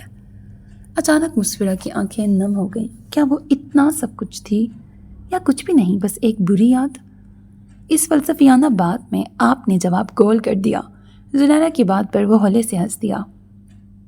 آپ دونوں کی باتیں ہو گئی ہوں تو چلیں، سب انتظار کر رہے ہیں۔ زنیرہ کی بہن کی واپسی ہوئی اور مسفرہ نے رومال آنکھوں پہ رکھ کے نمی اس میں جذب کی۔ واپسی میں تینوں خواتین مسلسل بول رہی تھیں اور وہ دونوں چپ تھے۔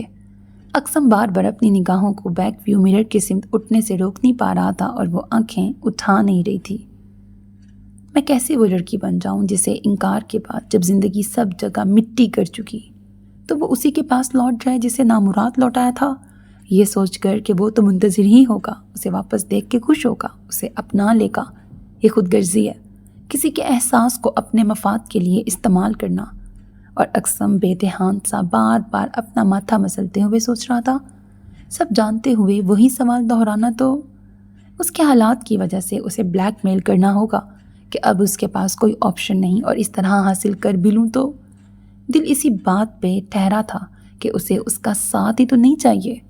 اس کے لیے اب بھی اس کی مرضی اور اپنی ماں کی دوستی پہلے کی طرح اہم تھی۔ کنیز کے اصرار پہ اسے بھی اندر آنا پڑا۔ وہ انہیں کھانے کے لیے روک رہی تھی مگر اس نے کام کا بہانہ بنا لیا۔ اچھا چائے تو پی کے جاؤ، وہاں کولڈ ڈرنک وغیرہ تھے۔ چائے کے لیے انہوں نے منع کر دیا تھا۔ وہ لباس بدلے بنا باورچی خانے میں آ گئی۔ اقسم کی آواز اور الفاظ اس کا پیچھا نہیں چھوڑ رہے تھے۔ تنہائی ملتے ہی پھر اس کی آنکھیں بھر آئیں۔ تنہائی اور فراغت نے اس پہ کئی انکشاف کیے تھے۔ وہ چائے لیے باہر آئی، ٹرے میز پہ رکھ کے وہ فوراً واپس جانا چاہ رہی تھی مگر مہروز نے اسے روک لیا۔ بیٹھو تم بھی، اپنی چائے نہیں لائیں؟ تمہیں کیسی لگی زنیرہ؟ وہ بڑی خوش دکھائی دے رہی تھیں۔ انہوں نے اپنے پاس اس کے لیے جگہ بنائی تو اسے بیٹھنا پڑا۔ اقسم جو ان کے ساتھ والے صوفے پر تھا بلا تکلف و جھجک اپنی آنکھیں اس پہ ٹکا دیں۔ اچھی ہے، پیاری ہے بہت، کہتے ہوئے اسے اپنے اور زنیرہ کے درمیان کے فرق کا ادراک ہوا۔ وہ 22-23 سال کی لڑکی اور کہاں وہ 30 کے پاس پہنچ چکی بیوہ۔ اقسم اس کی بیکی پلکوں میں الجھ گیا۔ وہ اتنے سالوں میں کبھی اسے ڈی کوڈ نہیں کر پایا تھا۔ اس کے پاس آنسو بہانے کے لیے بہت وجوہات تھیں، ضروری نہیں تھا کہ وہ اس کے لیے روئی ہو۔ اسے اس کا جملہ آج بھی یاد تھا، میں نے ویسی زندگی نہیں سوچی جیسی تمہارے ساتھ ہوگی۔ رات کنیز نے حفصہ کو فون کیا جو بات دل میں تھی اور انہیں پریشان کر رہی تھی، وہ اسی سے بانٹ سکتی تھی۔ اس سے قبل تو ناسمہ کی وجہ سے وہ بات رہ گئی تھی۔ ایک دل کہتا ہے میں مہروز سے خود بات کروں، پھر خیال آتا ہے اس کا بڑا بیٹا ہے، اس کے بھی ارمان ہوں گے بہو کے لیے۔ ہماری مسفرہ کی عمر 4 سال کی شادی، پھر بیوگی۔ کبھی سوچتی ہوں کہ اقسم کی ہی مرضی نہیں ہے، اسی نے منع کیا ہوگا، ورنہ اب تک کبھی نہ کبھی مہروز ذکر تو کرتی۔ میں بات کروں اور بہروز شرمندہ ہو تو بھی اچھا نہیں لگے گا۔ اس نے ہمیشہ میرا ساتھ دیا اور یہ زیادتی ہوگی اگر میں اپنی بیٹی کے سوال کر کے اسے امتحان میں ڈال دوں۔ اب تو بالکل کچھ نہ کہیں امی، جب انہیں اور اقسم کو لڑکی پسند آ گئی ہے۔ وہ ان کی سمجھدار بیٹی تھی۔ ہماری مسفرہ کے نصیب میں بھی اللہ نے کچھ اچھا ضرور لکھ رکھا ہوگا انشاءاللہ۔ ناظمہ کہہ چکی تھی کہ وہ آصف کے علاوہ کسی سے شادی نہیں کرے گی، جبکہ کنیز ممانی کی شرط کے ساتھ ناظمہ اور آصف کا رشتہ قبول کرنے کے حق میں نہیں تھیں۔ حفصہ، مسفرہ اور مہروز بھی اس فیصلے میں ان کے ساتھ تھیں، لیکن وہ ممانی کو جواب دیتی اس سے پہلے ہی ناظمہ نے نیند کی گولیاں پھانک لیں۔ ان دونوں کے ہاتھ پیر پھول گئے۔ کنیز تو دل تھام کے بے ہوش ہو گئی۔ اس نے کسی طرح مہروز خالہ کو فون کیا۔ ان کے ساتھ اقسم، اظفر آئے اور اسے اسپتال لے جایا گیا۔ خودکشی کا کیس تھا، لہٰذا پولیس بھی ملوث ہو گئی۔ پولیس کے سوال جواب، ان کی اپنے طریقے سے کی جا رہی تفتیش دیکھ کے کنیز کی طبیعت مزید بگڑنے لگی۔ کسی طرح اقسم، اظفر نے ہی پولیس والا معاملہ رفع دفع کیا۔ باپ کے بعد ماں کو اسپتال کے بستر پہ دیکھ کے اس نے خود ہی فیصلہ کیا اور ناظمہ کے سامنے ممانی کو فون کر کے عاقف سے اپنی شادی کے لیے رضامندی دے دی۔ ناظمہ بستر سے اٹھ کے اس سے لپٹ گئی اور پہلی بار اسے اپنی بہن کے لیے کچھ محسوس نہیں ہوا۔ دیکھو، میری وجہ سے تمہیں اتنا اچھا گھر مل رہا ہے، بلکہ وہ سب جس کی تمہیں خواہش تھی۔ مسفرہ کو کبھی کبھی لگتا وہ محبت میں بالکل ہی حقیقت اور دنیا سے کٹ گئی ہے۔ کنیز نے سنا تو سر تھام لیا۔ وہ ان کا ہاتھ تھام کے انہیں یقین دلانے لگی کہ کیسے یہ شادی اتنی بھی بے جوڑ نہیں۔ عاقف پڑھا لکھا انسان ہے، بس معذور ہے تو کیا ہوا؟ یہ تو اسے بھی شادی کے بعد پتہ چلا کہ وہ سب سے پہلے نفسیاتی تھا، جسمانی معذوری اس کے بعد آتی تھی۔ اس تمام عرصے میں اس دن کے بعد اقسم نے پھر اکیلے میں اس سے بات کی تھی۔ تم کیوں مان گئیں؟ وہ یہ سوال اقسم سے سننے کو تیار نہیں تھی۔ فوری طور پر کچھ کہہ نہیں سکی۔ امی کی طبیعت، ناظمہ کی ضد، اس کی خودکشی کی کوشش، ان سب کا یہی ایک حل ہے۔ یہ حل نہیں ہے۔ تم نے سب ٹھیک کرنے کے لیے اپنی قربانی کا انتخاب کیا ہے، اور یقین کرو اس سے ٹھیک کچھ نہیں ہوگا بلکہ نئے مسائل پیدا ہوں گے۔ وہ سنجیدہ تھا۔ جانے کیسے اسے ادراک ہوا کہ وہی سوال وہ پھر دہرائے گا، اور وہ بالکل بھی سننا نہیں چاہتی تھی۔ اس نے دل پہ پتھر رکھ کے ہی صحیح یہ فیصلہ کر لیا تھا کہ حقیقتاً اس کے علاوہ دوسرا حل لاکھ سوچنے پہ بھی سمجھ نہیں آ رہا تھا کہ یہاں کمزور کڑی اس کی اپنی بہن تھی۔ وہ میرے ماموں کا گھر ہے، وہاں کوئی غیر نہیں ہے۔ عاقف بھائی کی معذوری اتنا بڑا ایشو نہیں، مجھے اس سے کوئی مسئلہ نہیں ہے، اور اس طرح امی بھی ہمارے بعد تنہا نہیں ہوں گی بلکہ وہ ہم دونوں کے ساتھ ہی رہیں گی۔ یہ بھی اس نے طے کر کے ممانی کو بتا دیا تھا کہ اس کی بھی شرط ہے کہ کنیز ان کے ساتھ رہیں گی۔ بولتے ہوئے وہ بھی جانتی تھی کہ کس قدر کھوکھلی باتیں ہیں، اور سن کر یہی تاثر اقسم کے چہرے پہ تھا۔ اس نے نظریں چرا لیں۔ تمہاری ممانی نے اس لیے یہ شرط رکھی کہ تم فری ہو، اگر تم ہی اویلیبل نہ ہو تو اس وٹے سٹے کی نوبت نہیں آئے گی۔ اس تمہید پر اس کا دل بیٹھنے لگا تھا۔ اقسم، اس نے روتے دل کے ساتھ ہمت جمع کی کہ اس بار انکار کرتے ہوئے اسے واقعی دکھ ہو رہا تھا۔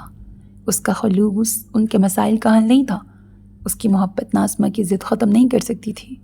ممانی بنا شرط شادی نہیں کر سکتی تھی، اور اس انجام کے بغیر اس کی ماں کی زندگی اور صحت داؤ پہ لگی تھی۔ پہلی بار اسے جواب دیتے ہوئے وہ خواب دیکھنے والی، ان کی تعبیر کا اعتماد اور حوصلہ رکھنے والی لڑکی تھی، مگر اس وقت وہ ایک ذمہ دار بیٹی، بے بس بہن اور خود کو اپنوں کے بعد رکھنے والی لڑکی بن گئی تھی۔ یہ میرا جواب اب بھی بدلا نہیں ہے۔ اقسم کو لگا ماری خفت اور شرمندگی کے اس کا چہرہ سرخ ہو گیا ہوگا، مگر اس کے چہرے پہ تاسف اور دکھ پھیلا تھا۔ میں عاقف سے بھی گیا گزرا ہوں، واقعی؟ اس نے دکھ سے سوچا، کہا نہیں۔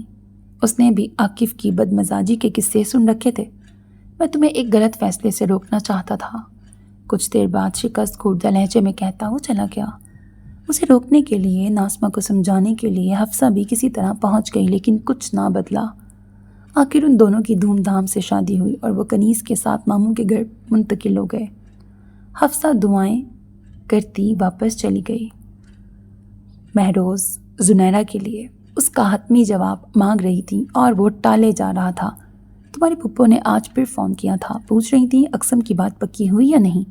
آپ ان سے کہہ دیں کہ تسلی رکھیں، اظفر کی شادی طے شدہ وقت پر ہی ہوگی۔ وہ تو میں کہہ دوں گی، لیکن اب تم بھی کچھ جواب دو۔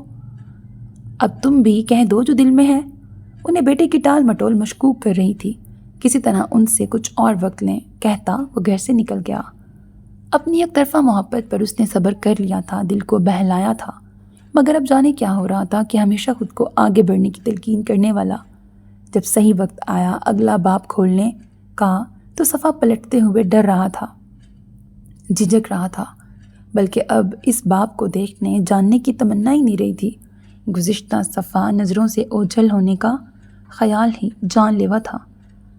مجھے جلد امی کو جواب دینا ہوگا، وہ بار بار خود سے کہہ رہا تھا اور ہر بار پہلے سے زیادہ بے قرار ہو رہا تھا۔ اچھی ہے، زنارہ کی تصویر دیکھ کے اس نے کہا تھا۔ یہ پہلی لڑکی تھی جس کے لیے اس نے اچھی ہے کہا تھا، سو وہ بڑی خوش تھی۔ انہیں اندازہ نہیں تھا کہ اس نے بار بار تصویروں پہ نظر ڈالنے کی گزارش سے تنگ آ کے کہا تھا۔ اب جب ملاقات ہو گئی تھی، روبرو گفتگو بھی، تو وہ منہ بند کیے تھا۔ وہ ان لوگوں کو ہاں کہنے اور بات آگے بڑھانے سے قبل اس کا حتمی جواب چاہتی تھیں۔ آپ کتنی ہی خواہش اور استطاعت رکھتے ہو کسی کو خوش رکھنے کی، جب وہ آپ کے ساتھ رہنے پر ہی راضی نہ ہو تو کیا فائدہ؟ وہ جانتا تھا وہ اسے خوش رکھ سکتا ہے، اس کے لیے کیا کچھ کر سکتا ہے، مگر جب اسے یہ سب اس کی طرف سے درکار نہیں تھا تو وہ بے بس تھا۔ تمہارے بدلے وہ ایک مشکل زندگی کو ترجیح دیتی ہے۔ دماغ ایسی باتیں کر کے اسے غصے اور تنفر میں مبتلا کر کے ماں کی پسند کا فیصلہ کروانا چاہتا تھا۔ مسفرہ، اس نے تھکی سی سانس ہواؤں کے سپرد کی۔ کیا میں تیسری بار پھر ریجیکٹ ہونے کی کوشش کروں؟ اس نے دونوں ہاتھ سر کے پیچھے رکھ کے گردن کرسی سے ٹکائی۔ یا مجھے تم سے وجہ پوچھنی چاہیے؟ کیا فرق پڑتا ہے وجہ سے؟ جب اسے تمہارا ساتھ نہیں چاہیے تو بات ختم، لیکن کیوں نہیں چاہیے؟ دل ضدی ہو رہا تھا۔ ایک طویل وقت جب وہ ماموں کے گھر تھی اس نے ایسی ہی بے کلی اور بے بسی میں گزارا تھا۔ اس کے ہاتھوں کے زخم، اس کی نم آنکھیں، زبردستی کی مسکراہٹ، سہما ڈرا انداز، سب کچھ اسے سولی پر لٹکائے رکھتا تھا۔ جب وہ کنیز کے ہمراہ گھر چھوڑ کے واپس پرانے مکان میں آ گئی تو وہ بھی مطمئن ہو گیا تھا، مگر اب پھر سے وہی کیفیت تھی۔ تمہاری بغیر کیا ساری عمر مجھے یوں ہی بے چین رہتے گزارنا ہوگی؟ محبت مقدر میں تھی نہ راحت۔ وہ اب تک سمجھتا رہا تھا یہ محبت کے حصول سے مشروط نہیں، مگر اب جان پایا تھا کہ راحت دراصل محبت نہیں بلکہ اندر کا خالی پن چھین رہا تھا۔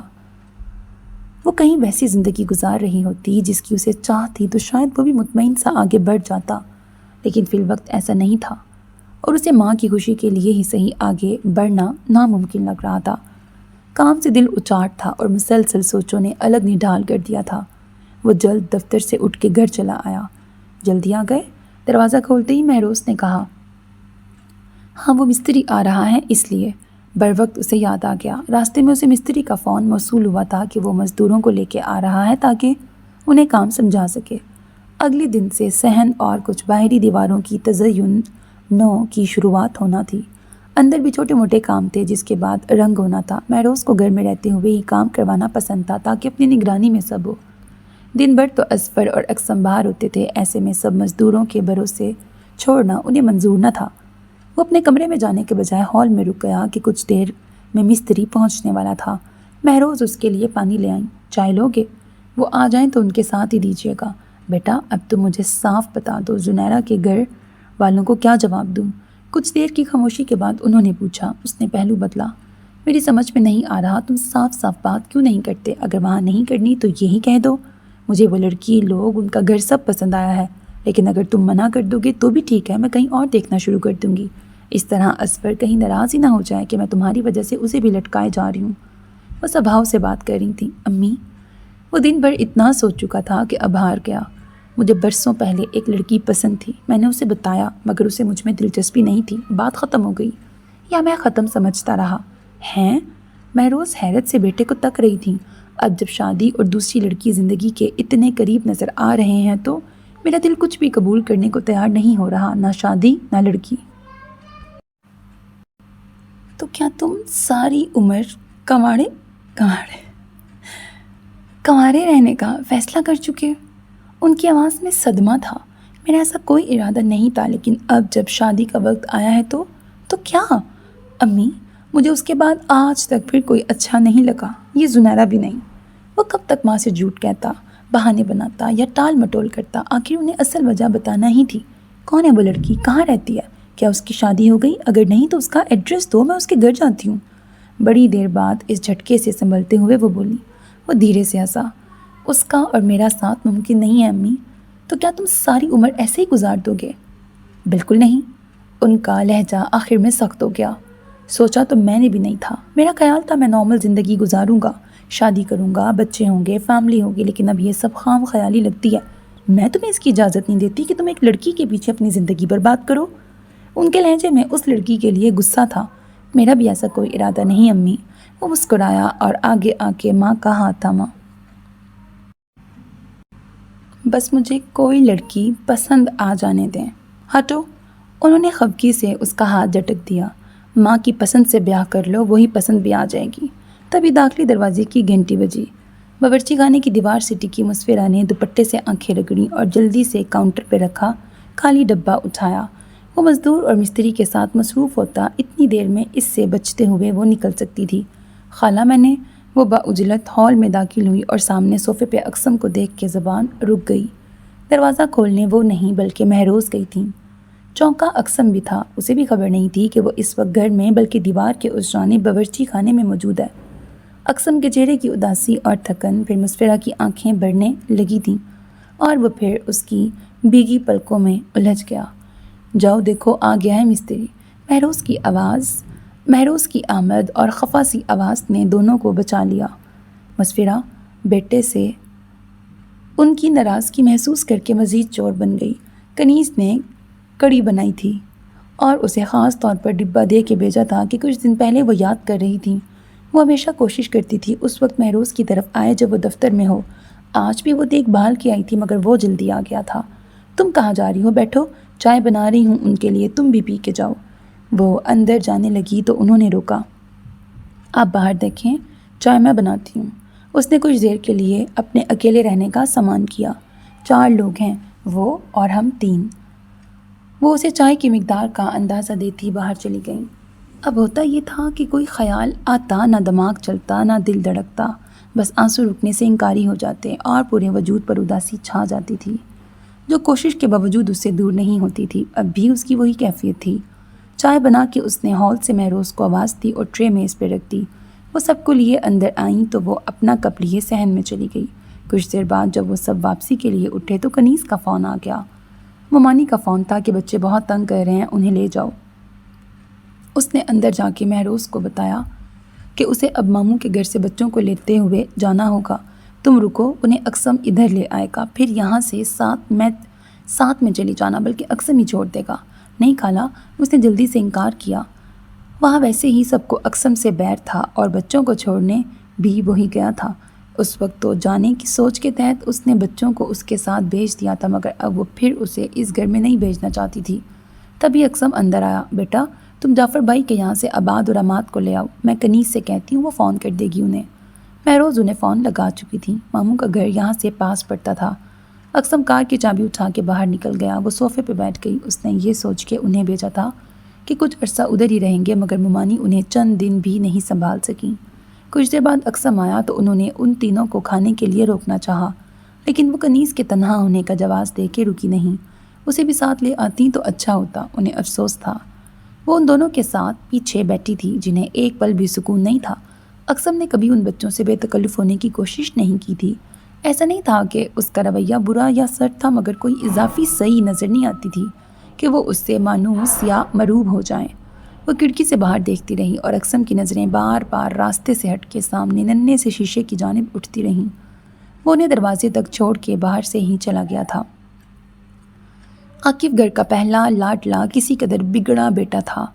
وہ زندگی کو اپنی مرضی سے جی رہا تھا اس وقت تک جب ایک بائک حادثے نے اسے ویل چیئر تک محدود نہیں کیا تھا۔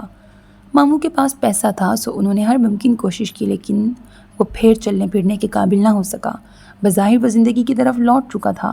دفتر جاتا، کام کرتا، دل کرتا تو کسی تقریب میں بھی شرکت کر لیتا تھا، لیکن اپنی معذوری اسے زہر لگتی تھی۔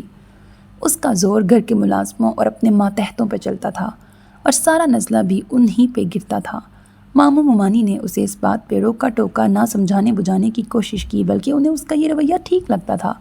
اچھا ہے، اس طرح وہ اپنا فرسٹریشن نکال لیتا ہے، ہلکا ہو جاتا ہے، ماموں کہتے تھے۔ اسے اپنے غصے اور عتاب سے ڈرنے، کانپنے اور رونے والے نوکر اور ماتحت عجیب سا سکون دیتے تھے۔ اس کا احساس برتری جمع ہو جاتا تھا۔ اسے اپنی معذوری کا غم کچھ دیر کے لیے بھول جاتا جب ان لرزتے لوگوں پہ اسے اپنی قوت کا احساس ہوتا۔ اس پل وہ خود کو طاقتور محسوس کرتا جب وہ نظریں جھکائے خوف سے پیلے پڑ رہے ہوتے۔ مسفرہ نے اسے یہ قوت کا احساس دیا، نہ خود کو طاقتور محسوس کرنے کا موقع۔ وہ اسے اول دن سے خائف دیکھنا چاہتا تھا، مگر وہ نہ ڈر کے لرزتی کانپتی تھی، نہ کبھی روئی گڑ گڑائی۔ اس کے چیخنے چلانے کا کبھی اس پہ ویسا اثر نہیں ہوا جیسے دوسروں پہ ہوتا تھا۔ تمہیں کیا لگتا ہے میں اس ویل چیئر سے اٹھ نہیں سکتا، اس لیے تم محفوظ ہو؟ وہ اسے ڈرانے کی کوشش کرتا اور مسفرہ کو اس پہ ترس آتا۔ وہ آدھی رات کو اسے کمرے سے نکال دیتا۔ وہ سوئی رہتی تو چیخ کے جگاتا اور کسی کام کا حکم دیتا۔ کھانے کی ٹرے الٹ دیتا، مگر اس کو روتے کانپتے ڈرتے نہیں دیکھ سکا۔ اس کی آنکھوں کی بے خوفی اور چہرے کا سکون اس کی ضد بن گیا تھا کہ وہ اسے چھین کے رہے گا۔ جلد اس کی اس ضد نے اسے جارح بنا دیا۔ اب وہ چیزیں اس کے منہ پہ مار دیتا، گرم چائے، کافی، کھانا اس کے ہاتھوں پیروں پہ اچھال دیتا۔ ہر عمل اور حربے کے بعد اسے مسفرہ کی آنکھوں میں اپنے لیے ترحمی دکھائی دیتا اور وہ آپے سے باہر ہو جاتا۔ چیخ چیخ کے سارا گھر سر پہ اٹھا لیتا، جو ہاتھ آیا وہ سامان کمرے سے باہر پھینکنا اس کا معمول بنتا گیا۔ شادی اس لیے کی تھی کہ اس کی زندگی میں سکون اور ٹھہراؤ آئے، مگر تم تو جانے کس بات کے بدلے لے رہی ہو میرے بیٹے سے؟ وہ مانی اٹھتے بیٹھتے سناتی۔ ان کی اپنی مصروف سوشل لائف تھی، وہ کم ہی گھر میں ٹکتی تھیں۔ دن کا اچھا خاصا وقت کنیز اور وہ ہی گھر میں ہوتی تھیں۔ تم ماں بیٹی کو تو 5 اسٹار ہوٹل مل گیا، مگر میرے بیٹے کو بیوی کا سکھ نہیں ملا۔ ماموں سے بٹھا کے سمجھاتے کہ اسے غصہ نہ دلایا کرو، اس کی ہر بات مان لیا کرو، اسے پیار اور توجہ دو۔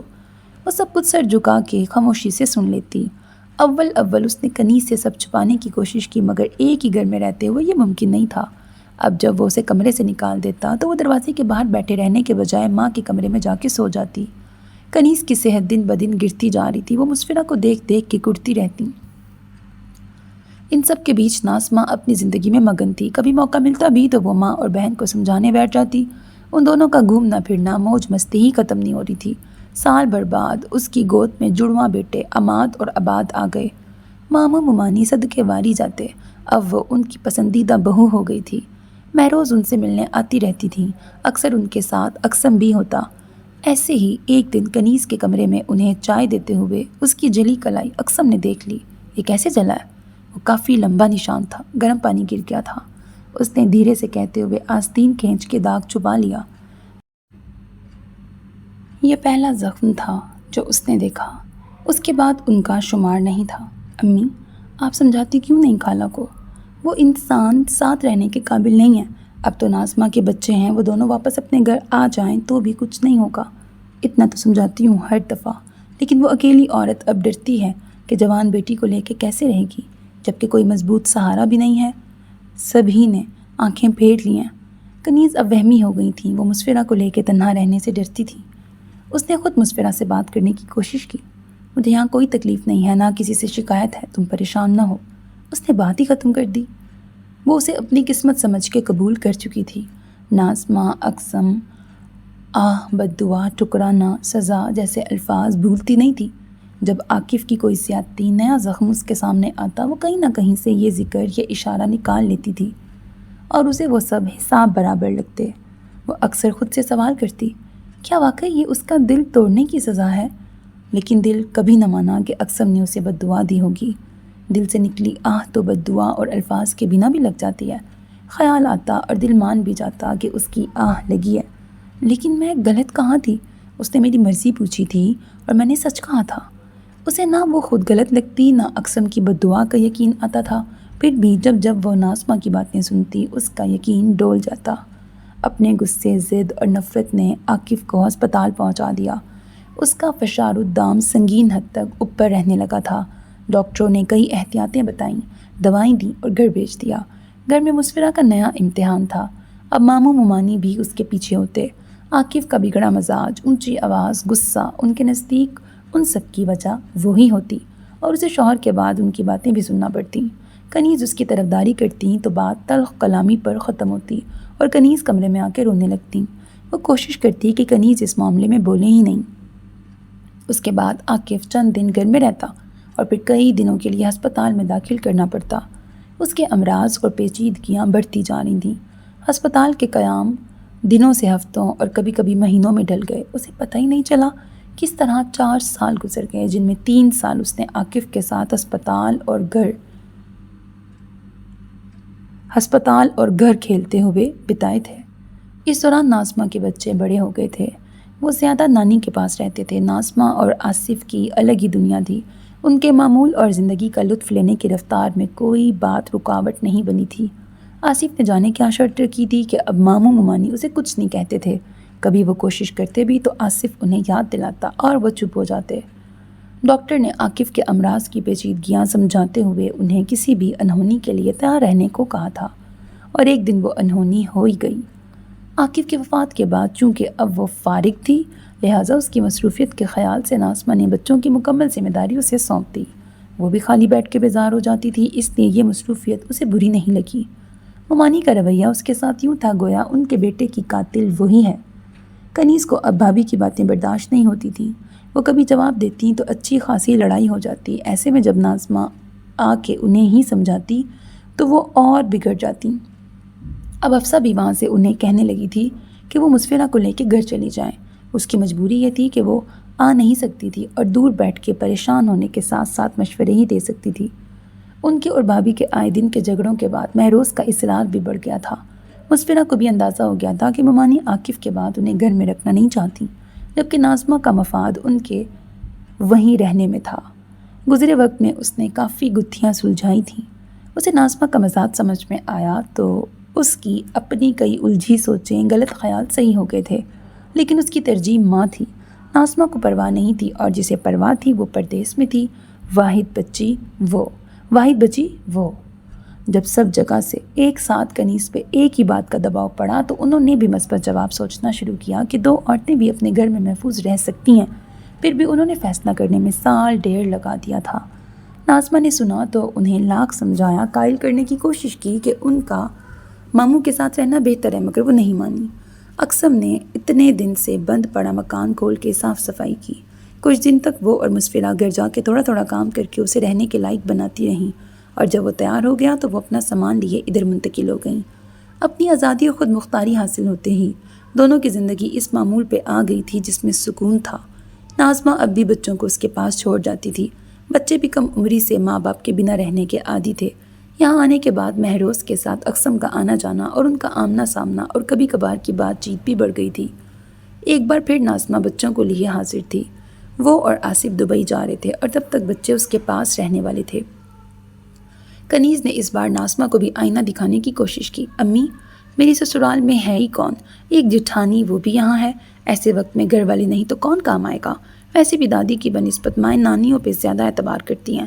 آپ کو تو خوش ہونا چاہیے، کچھ دن رونق رہے گی گھر میں۔ مسفرہ کے اپنے بچے نہ صحیح، مگر میں اسے کچھ دن بھانجوں پہ محبت لٹانے کا موقع تو دے سکتی ہوں نا۔ وہ اسے بھی اپنا احسان بنا گئی تھی۔ بچوں کی لڑائیوں نے ان دونوں کو تنگ کر دیا تھا۔ وہ بھی پہلی بار اتنے دنوں تک والدین سے دور تھے، اس لیے بھی چڑچڑے ہو رہے تھے، مگر والدین کو اس کا خیال نہ تھا۔ مہروز کافی دن سے آئی نہیں تھیں کہ گھر میں کام چل رہا تھا جو اب اختتامی مراحل میں تھا۔ اس دن کے بعد سے اقسم بھی نہیں آیا تھا۔ آخر ناظمہ ایک دن آ ہی گئی۔ مسفرہ نے اس کے آنے کی خبر ملتے ہی بچوں کا سامان باندھ دیا تھا۔ سنا ہے اقسم بھائی کی شادی ہو رہی ہے۔ وہ جانے کیوں بھولتی نہیں تھی۔ مسفرہ کی زندگی کا سب سے بڑا پچھتاوا اس سے یہ بات کہنا تھا۔ خالہ دونوں بیٹوں کی ایک ساتھ کرنے کا ارادہ رکھتی ہیں۔ کچھ دیر بعد اسے کہنا پڑا کہ وہ مسلسل اسے جواب طلب نظروں سے دیکھ رہی تھی۔ ویسے تمہیں خیال تو آیا ہوگا نا کہ اب تم پھر اویلیبل ہو تو اقسم بھائی نے یہاں رشتہ کیوں نہیں بھیجا؟ وہ جانے سوچتی بھی تھی یا سیدھا بولتی ہی تھی۔ مسفرہ نے حیرت سے اسے دیکھا، پھر سکون سے کہا، نہیں، میں نے ایسا کچھ نہیں سوچا۔ ہاں، وہ موو آن کر چکے، اسی لیے تو شادی کر رہے ہیں، یا شاید وہ اب تک اسی لیے رکے ہوئے تھے کہ صحیح وقت پہ تمہیں دکھائیں۔ کیا مطلب؟ اب وہ تمہیں جلانے اور دکھانے کے لیے کر رہے ہیں نا۔ تم سے چھوٹی زیادہ خوبصورت لڑکی سے شادی کہ دیکھو تم مجھے ٹھکرا کے کہاں ہو اور میں کہاں؟ ایسا کچھ نہیں ہے، مسفرہ نے بیزاری سے کہا۔ تم نہ اس ٹاپک پہ سوچنا بند کر دو۔ وہ گھما پھرا کے یہی سب سن کے اکتا گئی تھی کہ اب غصہ بھی نہیں آتا تھا، نہ اس کو جھٹلانے کا دل کرتا تھا۔ ہاں، میں بھی جانے کیوں بار بار یہ ذکر چھیڑ دیتی ہوں۔ اس کا انداز خود کلامی سا تھا۔ تمہیں تو خود ہی اپنے کیے کا خوب احساس ہے۔ اپنے کیے کا؟ کیا کیا میں نے؟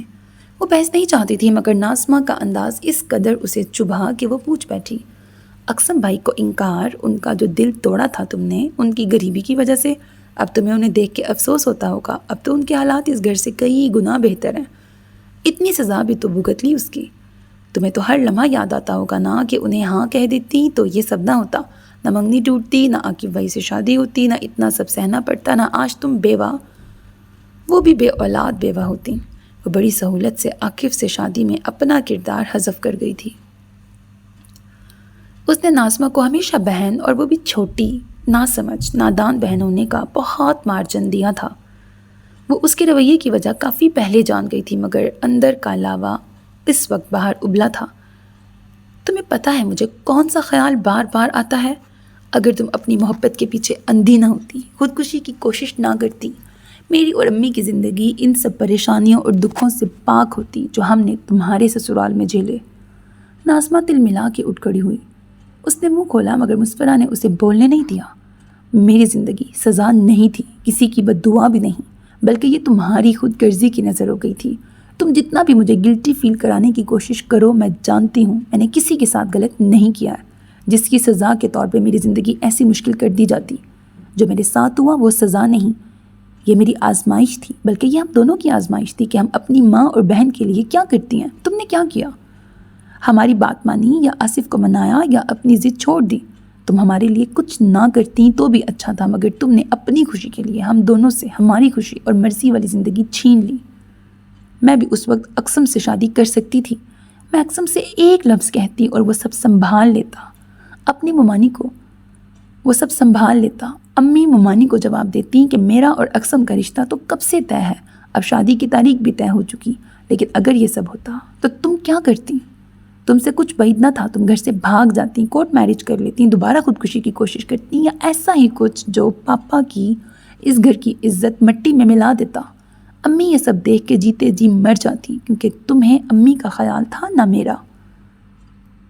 جسے تم میری سزا بنانے پہ تلی ہو وہ تمہارا امتحان تھا جس میں تم بے حسی اور خود غرضی سے پورے منفی نمبر لے کر ناکام ہوئی ہو۔ پھر بھی تم اپنا گل دبانے ہمیشہ مجھے احساس جرم میں مبتلا کرتی رہی ہو۔ تمہارے ہاتھ اقسم والی بات کیا لگی تم نے اسے؟ تم یہ سب، ناظمہ نے اس سے اونچی آواز میں کہنا چاہا تاکہ مسفرہ کی آواز دب جائے۔ چپ، بالکل چپ رہو۔ مسفرہ نے اس کے پاس آ کے چبا کے کہا، آئندہ مجھے میری غلطیاں اور اقسم کی بد دعائیں یاد دلانے کی بھول مت کرنا۔ ساری محبتیں تمہاری طرح نہیں ہوتی، اقسم مجھے کبھی بد دعا نہیں دے سکتا اور اس کی وجہ وہی جذبہ ہے جس کا تمہیں دعویٰ ہے، مگر تمہارے اس جذبے نے میری زندگی میں عاقف کو دھکیلا۔ 4 سال تماشا دیکھا، اپنی ماں کی طرف سے نظریں پھیر لیں، جبکہ اقسم وہ آج بھی میری بھلائی، میری خوشی چاہتا ہے، اور اس وقت میرا انکار اقسم کو ٹھکرانا نہیں تھا۔ اس کے ساتھ پیار محبت کا ڈرامہ کر کے وعدے کر کے راستہ نہیں بدلا تھا میں نے۔ اس نے اپنی پسند کا اظہار کیا، میری مرضی جاننی چاہیے، اور میں نے اپنی پسند اپنی مرضی کا اظہار کیا، دونوں کے لیے بات وہیں ختم ہو گئی تھی۔ اس نے ریجیکشن کو میرا دشمن بننے یا مجھ سے انتقام کی وجہ نہیں بنایا، مگر تم نے بنا دیا۔ وہ آج بھی ویسا ہے جیسے میرے انکار سے پہلے تھا، لیکن اس بات کو ریزن بنا کے تم نے مجھے، وہ درست لفظ کی تلاش میں ذرا رک گئی، مجھے ٹارچر کیا ہے، اپنی خود غرضی چھپانے کی کوشش کی ہے، اور مجھے باور کراتی نہیں کہ میرے ساتھ جو ہو رہا ہے اس انکار کی وجہ سے ہو رہا ہے۔ مجھے میرے لالچ اور غرور کی سزا مل رہی ہے، میں یہی ڈیزرو کرتی ہوں۔ ہماری تکالیف ہمیشہ دوسروں کی آہوں بد دعاؤں کا نتیجہ نہیں ہوتی، ہمیں اس وقت اپنے اندر اپنے آس پاس دیکھنے کی ضرورت ہوتی ہے۔ وہ ہمارے کردار اور حوصلے کی آزمائش کا وقت ہوتا ہے جو دوسروں کو الزام دینے میں ہم گوا دیتے ہیں۔ اس نے مشکل سے خود کو مزید بولنے سے روکا اور پیچھے جا کے بیگ گھسیٹ کے اس کے سامنے کیا، سامان لو اور جاؤ، آئندہ کہیں جاؤ تو آباد اور اماد کو بھی ساتھ لے کے جانا، ہمیں جب ان کی یاد آئے گی ملنے آ جائیں گے یا خود ہی لینے پہنچ جائیں گے۔ ناظمہ غصے میں منہ کھولے پیچو تاپ کھا رہی تھی۔ مسفرہ دروازے سے باہر نکلی اور ہال سے گزر کے کھلی ہوا میں سانس لینے کے لیے صحن میں آ گئی۔ اس نے ایک ہاتھ کمر پر اور دوسرا سینے پر رکھ کے گہرے سانس لیے۔ وہ ناظمہ کا مزاج آج نہیں بہت پہلے جان گئی تھی۔ اس کا شمار ان لوگوں میں ہوتا تھا جو ہمیشہ دوسروں کو کسی نہ کسی احساس جرم میں مبتلا کر کے تسکین حاصل کرتے ہیں۔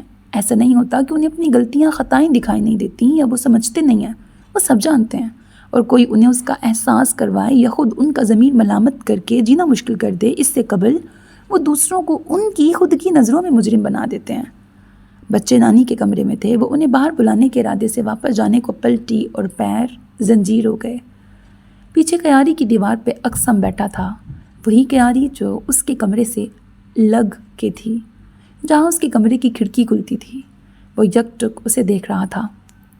اس کے مڑنے کے بعد بھی اس نے نگاہ ہٹائی نہ اپنی جگہ چھوڑی۔ اسے لگ رہا تھا آج اس نے مسفرہ کو مکمل ڈی کوڈ کر لیا ہے۔ سارے گلے دم توڑ گئے تھے، ساری گرہیں کھل گئی تھیں۔ تم کب آئے؟ آخر وہی خود کو سنبھال کے ہوش میں آئی اور سرگوشی سی آواز میں پوچھا، کافی وقت ہو گیا مجھے آئے۔ وہ اس کی آنکھوں میں دیکھ رہا تھا۔ پر اعتماد تو وہ ہمیشہ تھا، لیکن اس وقت مسفرہ کو اس میں کوئی نیا الگ سا اعتماد، یقین یا استحقاق محسوس ہو رہا تھا۔ وہ جاننا چاہتی تھی کہ اس نے کیا کچھ سنا ہے، مگر کیسے پوچھتی؟ یہاں ادھر کیوں بیٹھے ہو؟ اندر آ جاؤ، میں امی کو بلاتی ہوں۔ وہ اپنی سٹپٹاہٹ اور گھبراہٹ پہ قابو پاتی اندر چل دی۔ وہ امی کے کمرے میں جاتی اس سے پہلے ہی ناظمہ بچوں کو کھینچتے ہوئے ہال میں آ رہی تھی۔ ارے ہوا کیا ہے بتاؤ بھی، ذرا سکون سے بیٹھو تو، کھانا کھا کے جانا رات میں۔ میں نے اوبر بک کر لی ہے، آ رہی ہے 5 منٹ میں، اس نے سپاٹ لہجے میں کہا۔ اسی وقت اقسم نے اندر آ کے سلام کیا۔ اقسم چھوڑ دے گا تمہیں؟ سلام کا جواب دے کے انہوں نے اقسم کو دیکھا۔ نہیں، میں چلی جاؤں گی، اوبر آ گئی ہے میری۔ مسفرہ وہاں رکی نہیں، وہ اپنے کمرے میں آ گئی تھی۔ اس کی باتوں کی وجہ سے وہ بھی اسے اپنی سزا سمجھ کے خود اذیتی کا شکار رہی تھی۔ عاقف کے ساتھ پہلا سال بہت مشکل تھا اور اس دوران وہ پوری طرح ناظمہ کی باتوں کی وجہ سے اپنی زندگی کو بطور سزا قبول کر چکی تھی۔ اقسم نے اس شادی سے قبل ہی اسے اس جہنم سے بچانے کی کوشش کی تھی۔ وجہ جو بھی تھی، اس کا خلوص اس وقت تو واقعی اس نے ٹکرایا تھا۔ وہ خود کو ان سب کا مستحق سمجھ رہی تھی۔ اس کے ساتھ یہ سب کیوں ہو رہا ہے؟ وہ خود سے یہ سوال کرتی تھی اور اس کا جواب دینے صرف ناظمہ موجود تھی۔ وہ اقسم کے سامنے بھی شرمندہ رہتی، اس سے نظریں نہیں ملاتی، لیکن آہستہ آہستہ اس نے اقسم میں اپنے لیے فکر مندی دیکھی۔ اسے اس حال میں دیکھ کے ایک مطمئن سی جتاتی مسکراہٹ کبھی اس کے چہرے پہ نہیں آئی تھی۔ وہ اکیلی جوان لڑکی تھی جو شوہر کے مظالم کے ساتھ کسی بھی قسم کی جذباتی وابستگی اور ازدواجی زندگی کی آسودگیوں سے دور تھی، اور اسے کئی طریقوں حربوں سے استعمال کر سکتا تھا، کئی انداز سے اپنا انتقام لے سکتا تھا، لیکن اس نے ایسا کچھ نہیں کیا۔ اس مشکل وقت میں اقسم کے رویے نے ہی آہستہ آہستہ اسے ناظمہ کا رویہ اور اپنے حالات سمجھنے میں مدد کی تھی۔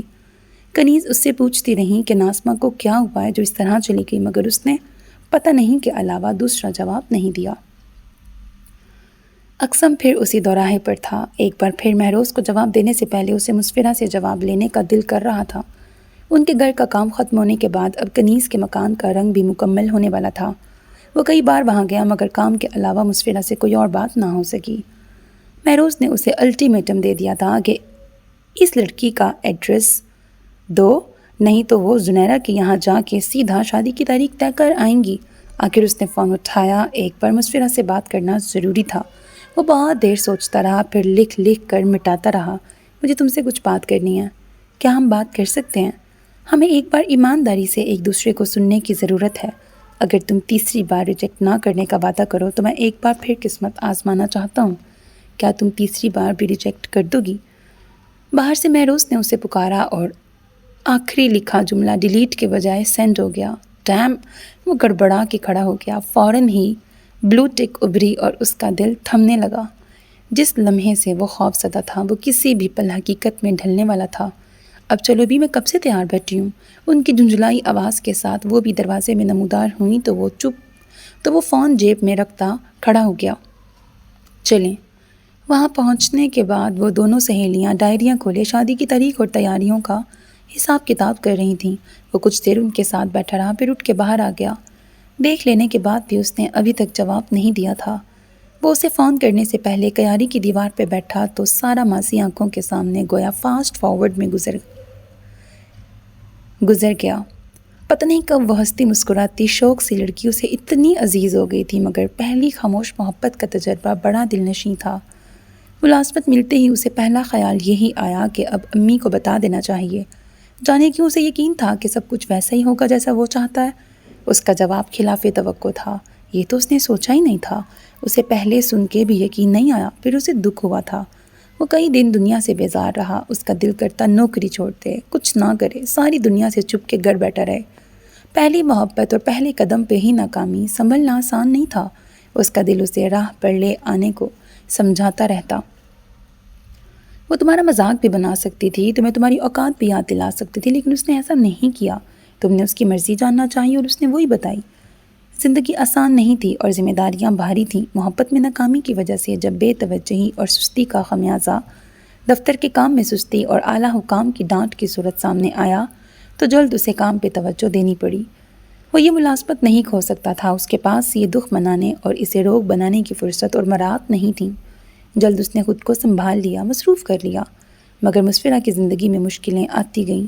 اس کے والد کی وفات کے بعد منگنی ختم ہو جانے پہ دل نے اکسانے کی کوشش کی، مگر جب وہ اس کے ساتھ زندگی گزارنا ہی نہیں چاہتی تھی تو پھر سے خود کو پیش کرنا اپنی بے وقتی تھی۔ جب اس کا دل راضی نہیں تو وہ اسے کیسے حاصل کر سکتا ہے؟ اسے ایک غلط فیصلے سے بچانے کے لیے اس نے پھر خود کو آگے کیا کہ یہ صورتحال منگنی ختم ہو جانے سے مختلف تھی۔ اس دفعہ وجہ الگ تھی، مگر جواب وہی تھا۔ سر جھٹک کے اس نے ان یادوں کو پیچھے دھکیلا اور ایک گہرا سانس لے کے فون روشن کیا۔ وقت سب کچھ بدلنے کی صلاحیت رکھتا ہے تو پھر وہ بھی بدل سکتی ہے۔ اس کی خواہش، اس کی سوچ، اس کا دل بھی بدل سکتا ہے۔ وہ کال ملانے ہی لگا تھا کہ پیچھے کھڑکی سے مسفرہ کی دھیمی آواز آئی۔ تم مجھے ناپسند تب بھی نہیں تھے۔ اقسم تھم گیا۔ میرے وہ خواب پورے نہیں ہوئے جن میں تم نہیں تھے۔ وہ رک گئی۔ اقسم یوں ہی بیٹھے بیٹھے پیچھے مڑا۔ کھڑکی کی آڑی سوراخوں کے پیچھے وہ کھڑی تھی، چہرہ سامنے تھا اور اس کی آنکھیں بھری تھیں۔ وہ اپنے ہاتھوں کو دیکھتے ہوئے بول رہی تھی، دوبارہ خواب دیکھنے کا حوصلہ نہیں تھا مجھ میں، مگر اب۔ اس نے پلکیں جھپکائیں اور آنسو گالوں پر پھیل پڑے،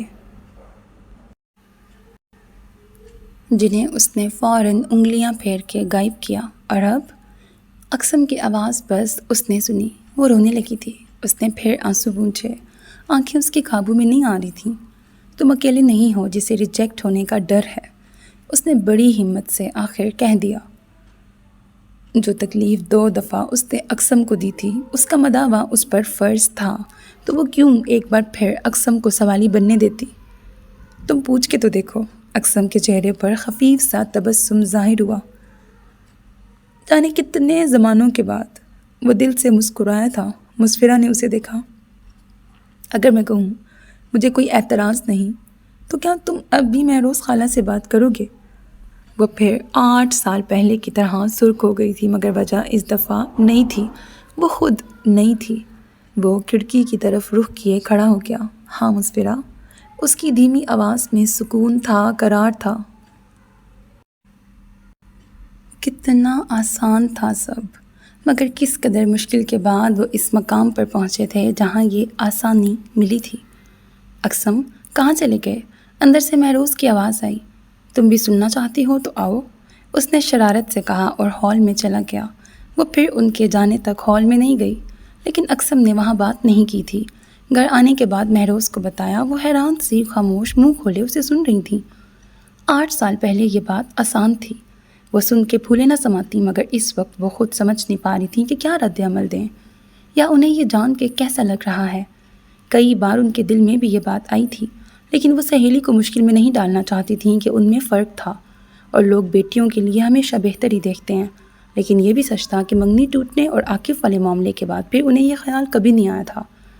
انہیں مسفرہ اپنے بچوں کی طرح عزیز تھی، مگر وہ ان کے سفید پوشی کے دنوں میں ان کے بیٹے کو ٹھکرا چکی ہے، یہ بات تیر کی طرح ان کے دل کو لگی تھی۔ عاقف سے شادی کے وقت بھی میں نے کہا تھا، لیکن اس نے تب بھی منع کر دیا تھا۔ تب کیوں منع کیا؟ اس وقت شاید وہ ناظمہ سے خوفزدہ تھی کہ وہ خودکشی کے بعد کچھ ایسا نہ کر بیٹھے جو خالو کی عزت اور خاندان کا نام داغدار کر دے، اور جب تک ناظمہ کا معاملہ سیٹل نہیں ہوتا، خالہ کی طبیعت بھی صحیح نہیں ہونی تھی۔ تیر کا زخم کچھ مندمل ہونے لگا۔ انہیں عاقف کی زیادتیاں، ظلم، اس کے زخم اور داغدار ہاتھ یاد آ گئے۔ دل پگھلنے لگا۔ کنیز پر تو سنتے ہی شادی مرد کی کیفیت طاری ہو گئی تھی۔ انہوں نے پہلی فرصت میں حفصہ کو فون لگایا جو ان سے زیادہ خوش ہوئی۔ ناظمہ کا رد عمل تنزیہ تھا۔ اتنی ٹھوکریں کھانے کے بعد تمہیں عقل آ ہی گئی، بیچارے اقسم بھائی۔ وہ اب بھی باز نہیں آئی تھی۔ تم اب ان کے ساتھ سمجھوتا کر رہی ہو تو پہلے ہی کر لیتی، کم از کم وہ بیچارے تب دل سے خوش تو ہو سکتے تھے۔ مسفرہ اب اسے کوئی رد عمل نہیں دے رہی تھی، یہ اس کا مزاج اور عادت بن گئی تھی۔ وہ اپنے سارے غلط اقدام شاید اسی طرح بھول پاتی تھی۔ حفصہ بھی شوہر اور بچوں کے ساتھ شادی میں شریک ہوئی تھی۔ وہ اس سے پہلے بھی دلہن بنی تھی، مگر وہ خود کو پہلی دفعہ دلہن محسوس ہو رہی تھی۔ اقسم سے زیادہ خوش اور مطمئن آج کوئی نہیں تھا۔ عرصے بعد اس کے اندر قرار تھا، مسلسل رہنے والی بے چینی، بے کلی ندارت تھی۔ جتنا طویل اس نے تنہا سفر کیا تھا، اس نے اس کے اندر سے بے صبری ختم کر دی تھی۔ اصفر اور اس کی دلہنیں ان کی محبوبائیں تھیں، مگر جو شوخی، بے قراری، بے صبری، بے خودی اصفر کے انگ انگ سے جھلک رہی تھی، وہ اقسم میں نہیں تھی۔ وہ بردبار، پروقار اور شانت سا دلہا تھا۔ اقسم بھائی کو دیکھو، لگ رہا ہے یہ اپنی پہلی اور اتنے سال پرانی محبت پانے والا انسان ہے۔ انہیں بھی پتہ ہے تم نے کمپرومائز کیا ہے، ناظمہ اس کے کان میں کہنے آئی تھی۔ اسے امید نہیں تھی، مگر دلہن بنی مسفرہ نے اس کی کلائی اتنی مضبوطی سے پکڑی کہ چوڑیاں تڑک گئیں۔ آئندہ اقسم اور میرے پاسٹ کے بارے میں، بلکہ ہمارے بارے میں تم سے ایک لفظ نہ سنوں، ورنہ میں سب کو بتا دوں گی کہ تم نے صرف چند نیند کی گولیاں کھائی تھیں۔ اس کی گرفت سے زیادہ سخت اس کا لہجہ تھا۔ ہسپتال میں اسٹمک واش کے بعد جب ڈاکٹر نے اسے بتایا تو وہ بے جان ہوتی ٹانگوں کے ساتھ بیٹھ گئی تھی۔ حقیقتاً خودکشی کی کوشش سے بڑا صدمہ یہ تھا۔ اس کے نزدیک ان دونوں کی اہمیت بس اتنی تھی۔ اس طرح منصوبہ بند طریقے سے سوچ سمجھ کے حساب کتاب کے بعد خودکشی کا ڈرامہ بے حسی اور خود غرضی کی انتہا تھا۔ یہ سارے راستے بند ہونے کی مایوسی نہیں، بلکہ اپنی منزل پانے کا راستہ تھا۔ وہ جان گئی تھی کہ وہ ہر حال میں شادی کر کے رہے گی، اور ممانی بنا شرط کے مانے گی نہیں، اور تب اپنی ماں کی صحت، زندگی اور مرحوم باپ کی عزت بچانے کی ذمہ داری اس نے اپنے سر لے لی تھی۔ تم میں تو محبت کے لیے جان دینے کی ہمت ہی نہیں ہے۔ تم نے ہمیشہ دوسروں کی کمزوریوں اور محبت کو اپنے فائدے کے لیے ایکسپلائٹ کیا ہے۔ اب کبھی میرے ساتھ گلٹ ٹرپنگ کی کوشش مت کرنا۔ کمپرومائز میں ممانی کی شرط کے وقت کر سکتی تھی، اب نہیں۔ میں نے اقسم سے شادی کی ہے کہ آئی لو ہم۔ مسفرہ نے اس کا ہاتھ چھوڑ دیا۔ ناظمہ ہکا بکا سی کچھ دیر اسے گھورتی رہی، پھر بنا کچھ کہے چلی گئی۔ اتنے سال ہم خاموشی تو تھے۔ جب وہ چپ چاپ سا کچھ بولے بنا اسے دیکھتا رہا تو مسفرہ کو یاد دلانا پڑا، اور میں نے ایک بار بھی تمہیں جی بھر کے دیکھا نہیں تھا۔ اس نے بھی ایک یاد دہانی تھمائی۔ اب تو ساری عمر دیکھ سکتے ہو، اور تم پہلے دن ہی گھبرا گئیں۔ وہ مسکرا رہا تھا۔ میں نے سوچا تھا تم پہلی فرصت میں مجھ سے بہت سے سوال کرو گے۔ سوال؟ کون سے سوال؟ وہ معتجب ہوا۔ تمہارے پاس ہوں گے نا میرے لیے؟ نہیں، میرے پاس کوئی سوال نہیں، میرے پاس اور قسم کی باتیں ہیں۔ اقسم نے اس کا رخسار چھوا۔ نظر جھکائے کھڑی مسفرہ کے چہرے پر اس کی شوخی اور وارفتگی کے مقابلے سنجیدگی تھی۔ تم مجھے کچھ کہنا، بتانا چاہتی ہو؟ اس نے مسفرہ کا چہرہ اوپر کیا۔ وہ ٹھیک سمجھا تھا۔ وہ انگلیاں مروڑتے ہوئے سوچنے لگی کہ کہاں سے آغاز کرے۔ اس کے چہرے پر ہلکی فکرمندی اور جھجک در آئی تھی۔ مسفرہ؟ اقسم نے اس کے الجھے ہاتھوں پر ہاتھ رکھ کے اپنا ارادہ بدلا۔ میں کبھی تمہارے رویے اور ریزن کو مکمل سمجھ نہیں پایا تھا۔ دکھ اور مایوسی کے باوجود تمہارے لیے میرے اندر کوئی نیگیٹو فیلنگز یا خیال نہیں تھا کہ محبت اسی کو کہتے ہیں، مگر اس دن ایکسیڈنٹلی سنی گئی ناظمہ اور تمہاری باتوں نے میری ساری الجھنیں دور کرتی تھیں۔ مجھے تم سے کوئی شکوہ نہیں ہے، مجھے کسی وضاحت اور صفائی کی ضرورت نہیں ہے، لیکن تم اپنے سکون کے لیے جو بھی کہنا چاہتی ہو کہو۔ ایک بار ہی سب کہہ دو اور اس بوجھ سے آزاد ہو جاؤ۔ ویسے میرا ماننا ہے ماضی کو جتنا ڈسکس کریں گے یہ اتنا پھیلتا جاتا ہے، یہ اتنا پھیلتا جانا ہے، اس لیے صحیح وقت پہ اسے سمیٹ کے لپیٹ کے کسی صندوق میں بند کر دینا چاہیے۔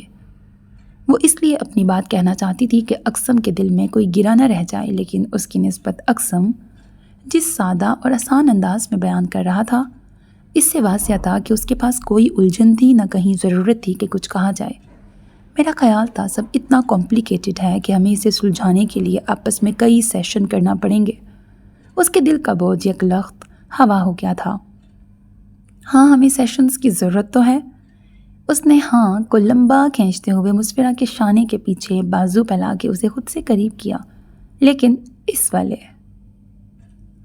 اب ہوتا یہ تھا کہ کبھی کنیز بیٹی کے پاس رہ آتی تو کچھ دن مہروز سہیلی کے پاس ٹھہر جاتی۔ جب مسفرہ ادھر آتی تو اقسم بھی ماں اور بیوی کے ساتھ ہوتا تھا۔ تم دونوں کبھی ہم سہیلیوں کو اکیلا بھی چھوڑ دیا کرو، مہروز نے مسفرہ کی تجویز کا جواب دیا۔ اقسم رات کے کھانے کے لیے باہر لے کے جا رہا تھا اور وہ ان دونوں کے سر پہ کھڑی تھی کہ آپ بھی چلیں۔ مسفرہ نے ان کے جملے پر در آئی حیرت کو قابو کرتے ہوئے اقسم کو دیکھا کہ وہ مدد کو میدان میں آئے گا، مگر وہ شانوں کو حرکت دے کے اپنی بے بسی کا اظہار کرتا چپ رہا۔ تو میں سب کا ہی کھانا بنا لیتی ہوں۔ نہیں بھائی، ہمیں پکانا آتا ہے، تم جاؤ تیاری کرو جانے کی، کنیز نے منع کیا۔ وہ ان تینوں کو دیکھتی چلی گئی۔ اب وہ 8 سال قبل والی مسفرہ کی طرح خود پر، اپنی زیبائش اور اپنی پسند، اپنے شوق پر دھیان دینے لگی تھی۔ خاصا وقت لے کر جب وہ تیار ہو کے باہر آئی تو اقسم ہال میں نہیں تھا۔ باہر ہوگا دیکھو، مہروز نے صحن کی جانب اشارہ کیا۔ دونوں نے دل ہی دل میں چشم بد دور کہا تھا، واپسی کی جلدی مت کرنا۔ پیچھے سے کنیز کی آواز آئی، وہ مسکرا دی۔ اقسم ہال کے سامنے اسی قیاری کی دیوار پہ بیٹھا تھا۔ وہ دروازے میں ہی رک گئی۔ آج وہ پورے استحقاق سے اسے دیکھ رہی تھی۔ نظروں کا احساس ہوتے ہی اس کی آنکھیں بھی ہال کے دروازے کی سمت اٹھیں۔ نظر ملتے ہی دونوں اپنی اپنی جگہ مسکرائے۔ میں سوچ رہا تھا اگر یہ قیاری اور اس کی اتنی اونچی دیوار نہ ہوتی تو۔ اب تمہاری ٹانگیں اتنی بھی نازک نہیں، کچھ دیر تو تم کھڑے رہ ہی سکتے تھے۔ وہ دروازہ چھوڑ کے آگے آئی۔ یقین کرو مجھے کھڑے رہنا، اسپیشلی انتظار کرتے ہوئے کھڑے رہنا بالکل پسند نہیں۔ اس نے انکشاف کیا۔ اف، میں تمہیں فرش پہ بیٹھا تصور بھی نہیں کر سکتی۔ اس کے پاس پہنچ کے اس نے آنکھیں میچ کے کھولیں۔ وہ ہنس دیا۔ قیاری نہ ہوتی تب شاید تم کچھ رومانوی سا سوچتے اور کوئی پیارا سا سیٹ اپ کر کے مجھے پرپوز کرتے۔ وہ بھی اس کے بازو میں دیوار پر ٹک گئی۔ پیچھے قیاری پھولوں سے بھری تھی۔ آہا، اس نے خوشگوار حیرت سے گردن موڑ کے اسے دیکھا۔ ایک شرمیلا تبسم اس کے چہرے میں پھیل گیا۔ لیکن کیا فائدہ، تم نے تو انکار ہی کرنا تھا۔ شکر ہے میں نے وہ فضول خرچی نہیں کی تھی۔ اس کی آواز میں شرارت تھی۔ ہو سکتا تھا کہ اس ایفرٹ سے متاثر ہو کے میں ہاں ہی کر دیتی۔ وہ اسے چھیڑتے ہوئے گویا ہوئی۔ ڈیم، اس نے افسوس سے سر پیچھے گرا کے زور سے آنکھیں بند کیں۔ پھر وہ کھڑا ہوا اور ہاتھ پکڑ کے مسفرہ کو بھی کھڑا کیا۔ چلو آج تمہاری یہ خواہش بھی پوری کرتے ہیں۔ اچانک وہ مشکوک ہو گئی۔ مہروز اور کنیز کا ساتھ چلنے سے انکار، اقسم کا اصرار سے انکار، اور اب یہ بات کیا؟ اس کے بدلے تاثر پر اقسم نے پوچھا، تمہیں پتہ ہے نا مجھے سرعام اظہار محبت یعنی PDA بالکل نہیں پسند۔ اقسم زور سے ہنسا۔ تم تو ابھی سے ڈر گئیں؟ چلو خود دیکھ لینا۔ ویسے میں نے تمہارے رومانوی خوبصورت سیٹ اپ میں اپنی طرف سے کچھ اور بھی شامل کر لیا تھا۔ وہ اس کا ہاتھ کھینچتا دروازے کی طرف بڑھا اور وہ آنے والے خوبصورت رومانوی اور کچھ اور لمحوں کے تصور سے ہی مسکرانے لگی تھی۔ ختم شد۔ سو میرے عزیز لسنرز، یہاں پہ ہوتا ہے اس بہترین افسانے یا ناول کہہ لیں، اس کا اختتام مجھے بہت پسند آیا۔ آسیہ رئیس خان ہمیشہ کچھ الگ لکھتی ہیں، اور اس ناول میں بھی ایک تو اقسم کا کردار بہت اچھا، جینٹل مین، کوئی نگیٹو فیلنگز نہیں، بار بار جیسے آپ کو بتاؤں یہ آج کل بہت سوشل میڈیا پہ چلتا ہے نا، اکثر مرد نا کو اپنی غیرت بنا لیتے ہیں یا پھر نا کا مطلب وہ نا نہیں سمجھتے۔ تو یہاں پہ 2 طرح کے میسیجز ہیں۔ ایک تو یہ کہ نا کا مطلب نا ہی ہوتا ہے تو وہ پیچھے ہٹ جاتا تھا، اور مطلب جتنا وہ اس کے لیے سنسیئر تھا تو وہ اس کے لیے اس نے انتظار بھی کیا، اور بڑا اچھا مجھے اقسم کا کردار لگا۔ دوسری طرف سگی بہن ہو کے کتنا ٹاکسک، کتنا نگیٹو ہے، یہ بھی ہماری سوسائٹی میں ہوتا ہے۔ اکثر سگے رشتے بھی بہت ٹاکسک ہوتے ہیں، اور یہ ایک بہت صحیح بات ہے کہ اپنی غلطیوں کو چھپانے کے لیے بعض اوقات لوگ سامنے والے کی غلطی نہیں بھی ہوتی تو اس کو اتنا ہائی لائٹ کرتے ہیں جس سے وہ اپنے احساس ندامت کو چھپانے کی کوشش کرتے ہیں۔ مجھے یہ 2 میسیجز اس ناول میں بہت اچھے لگے ہیں جو میرے موسٹ فیوریٹ ہیں۔ ایک یہ کہ نا کا مطلب نہ ہے، رک جاؤ، انتظار کر لو، زبردستی نہ کرو، یا پھر موو آن کر جاؤ۔ تو مجھے ہیرو کا کردار بہت اچھا لگا۔ اور بعض اوقات یہ بھی کرتے ہیں نا مرد، نہ کر لیا لیکن پھر بھی اگر وہ مل گئی تو پھر اس سے بدلے لیں گے، اس کو نیچا دکھائیں گے۔ یہاں تو بیچارے نے 2 بار ریجیکشن صحیح اور تیسری بار ڈاؤٹ میں تھا۔ بڑا اچھا لگا مجھے یہ والا ناول اور یہ میسیجز۔ امید کرتی ہوں آپ کو پسند آیا ہوگا۔ اور آپ نے سیکھا ہوگا آسیہ عزیز خان کے ناول سے ہمیشہ میں کچھ نہ کچھ سیکھتی ہوں، کچھ اچھا مورل لیسن بھی ملتا ہے، تبھی مجھے ان کے ناولس بہت پسند ہیں۔ آخر میں ایک بار پھر کہوں گی، اگر آپ کو بھی میری طرح آسیہ عزیز خان کے ناولس پسند ہیں تو آپ نے جسٹ یوٹیوب پہ سرچ کرنا ہے Asia Aziz Khan novels by self belief channel, تو پورا کمپلیٹ پی ڈی ایف کہہ رہی ہوں، کمپلیٹ پلے لسٹ آپ کو ملے گی، جس میں پی ڈی ایف میں موجود ناولز ریٹن اور وربل دونوں طرح موجود ہیں، یعنی کہ آپ وائس اوور میں سننا چاہیں تو آپ میری آواز میں سن بھی سکتے ہیں، آپ خود سے ریڈ کرنا چاہیں تو میوٹ کر کے خود سے ریڈ کر سکتے ہیں، کلیئر پی ڈی ایف میں موجود ہوں گے۔ باقی کمنٹ سیکشن میں اپنی رائے کا اظہار ضرور کیجیے گا۔ اب اگین میں کوشش کروں گی انشاءاللہ اب ریگولر ہو جاؤں، جو بھی مصروفیات تھیں اور جو بھی کچھ تھا وہ سب کچھ ٹل گیا ہے، آئی ہوپ سو، اور ڈیلی بیسس پہ آپ نے میرے ساتھ رہنا ہے۔ بہت جلد ایک میری بہترین کلیکشن میں سے اور بہت ریکویسٹڈ ایک لانگ ناول ہے، بہت لانگ نہیں ہے بس ٹھیک ہے، لیکن وہ بہت اچھا ناول ہے، آپ سب کو بہت پسند آئے گا۔ میں نے کچھ دنوں پہلے ریویل بھی کیا تھا اس کا نام، بہت جلد وہ سٹارٹ ہوگا، اس سفر میں بھی آپ نے میرے ساتھ رہنا ہے۔ اپنا بہت خیال رکھیے گا، چینل کو سبسکرائب کرنا، ویڈیو کو لائک کرنا ہرگز نہ بھولیے گا۔ ہاں، میرا ایک دوسرا چینل بھی ہے سیلف بلیف بکس کے نام سے، اس کو بھی سبسکرائب کرنا۔ ابتحال ناول اس چینل پہ بھی چل رہا ہے، حسنہ حسین کا وہ ناول ہے، یقیناً وہ بھی آپ کو بہت پسند آئے گا۔ اب میں نے بہت کہانیاں ڈالنی، کہانیوں کو یہیں پہ ختم کرتے ہیں۔ چینل کو سبسکرائب کرنا، اپنی رائے کا اظہار کرنا، ویڈیو کو لائک کرنا ہرگز نہ بھولیے گا، because that's how you can encourage me and that's the only kind of support and encouragement which I want from all of you. اللہ حافظ۔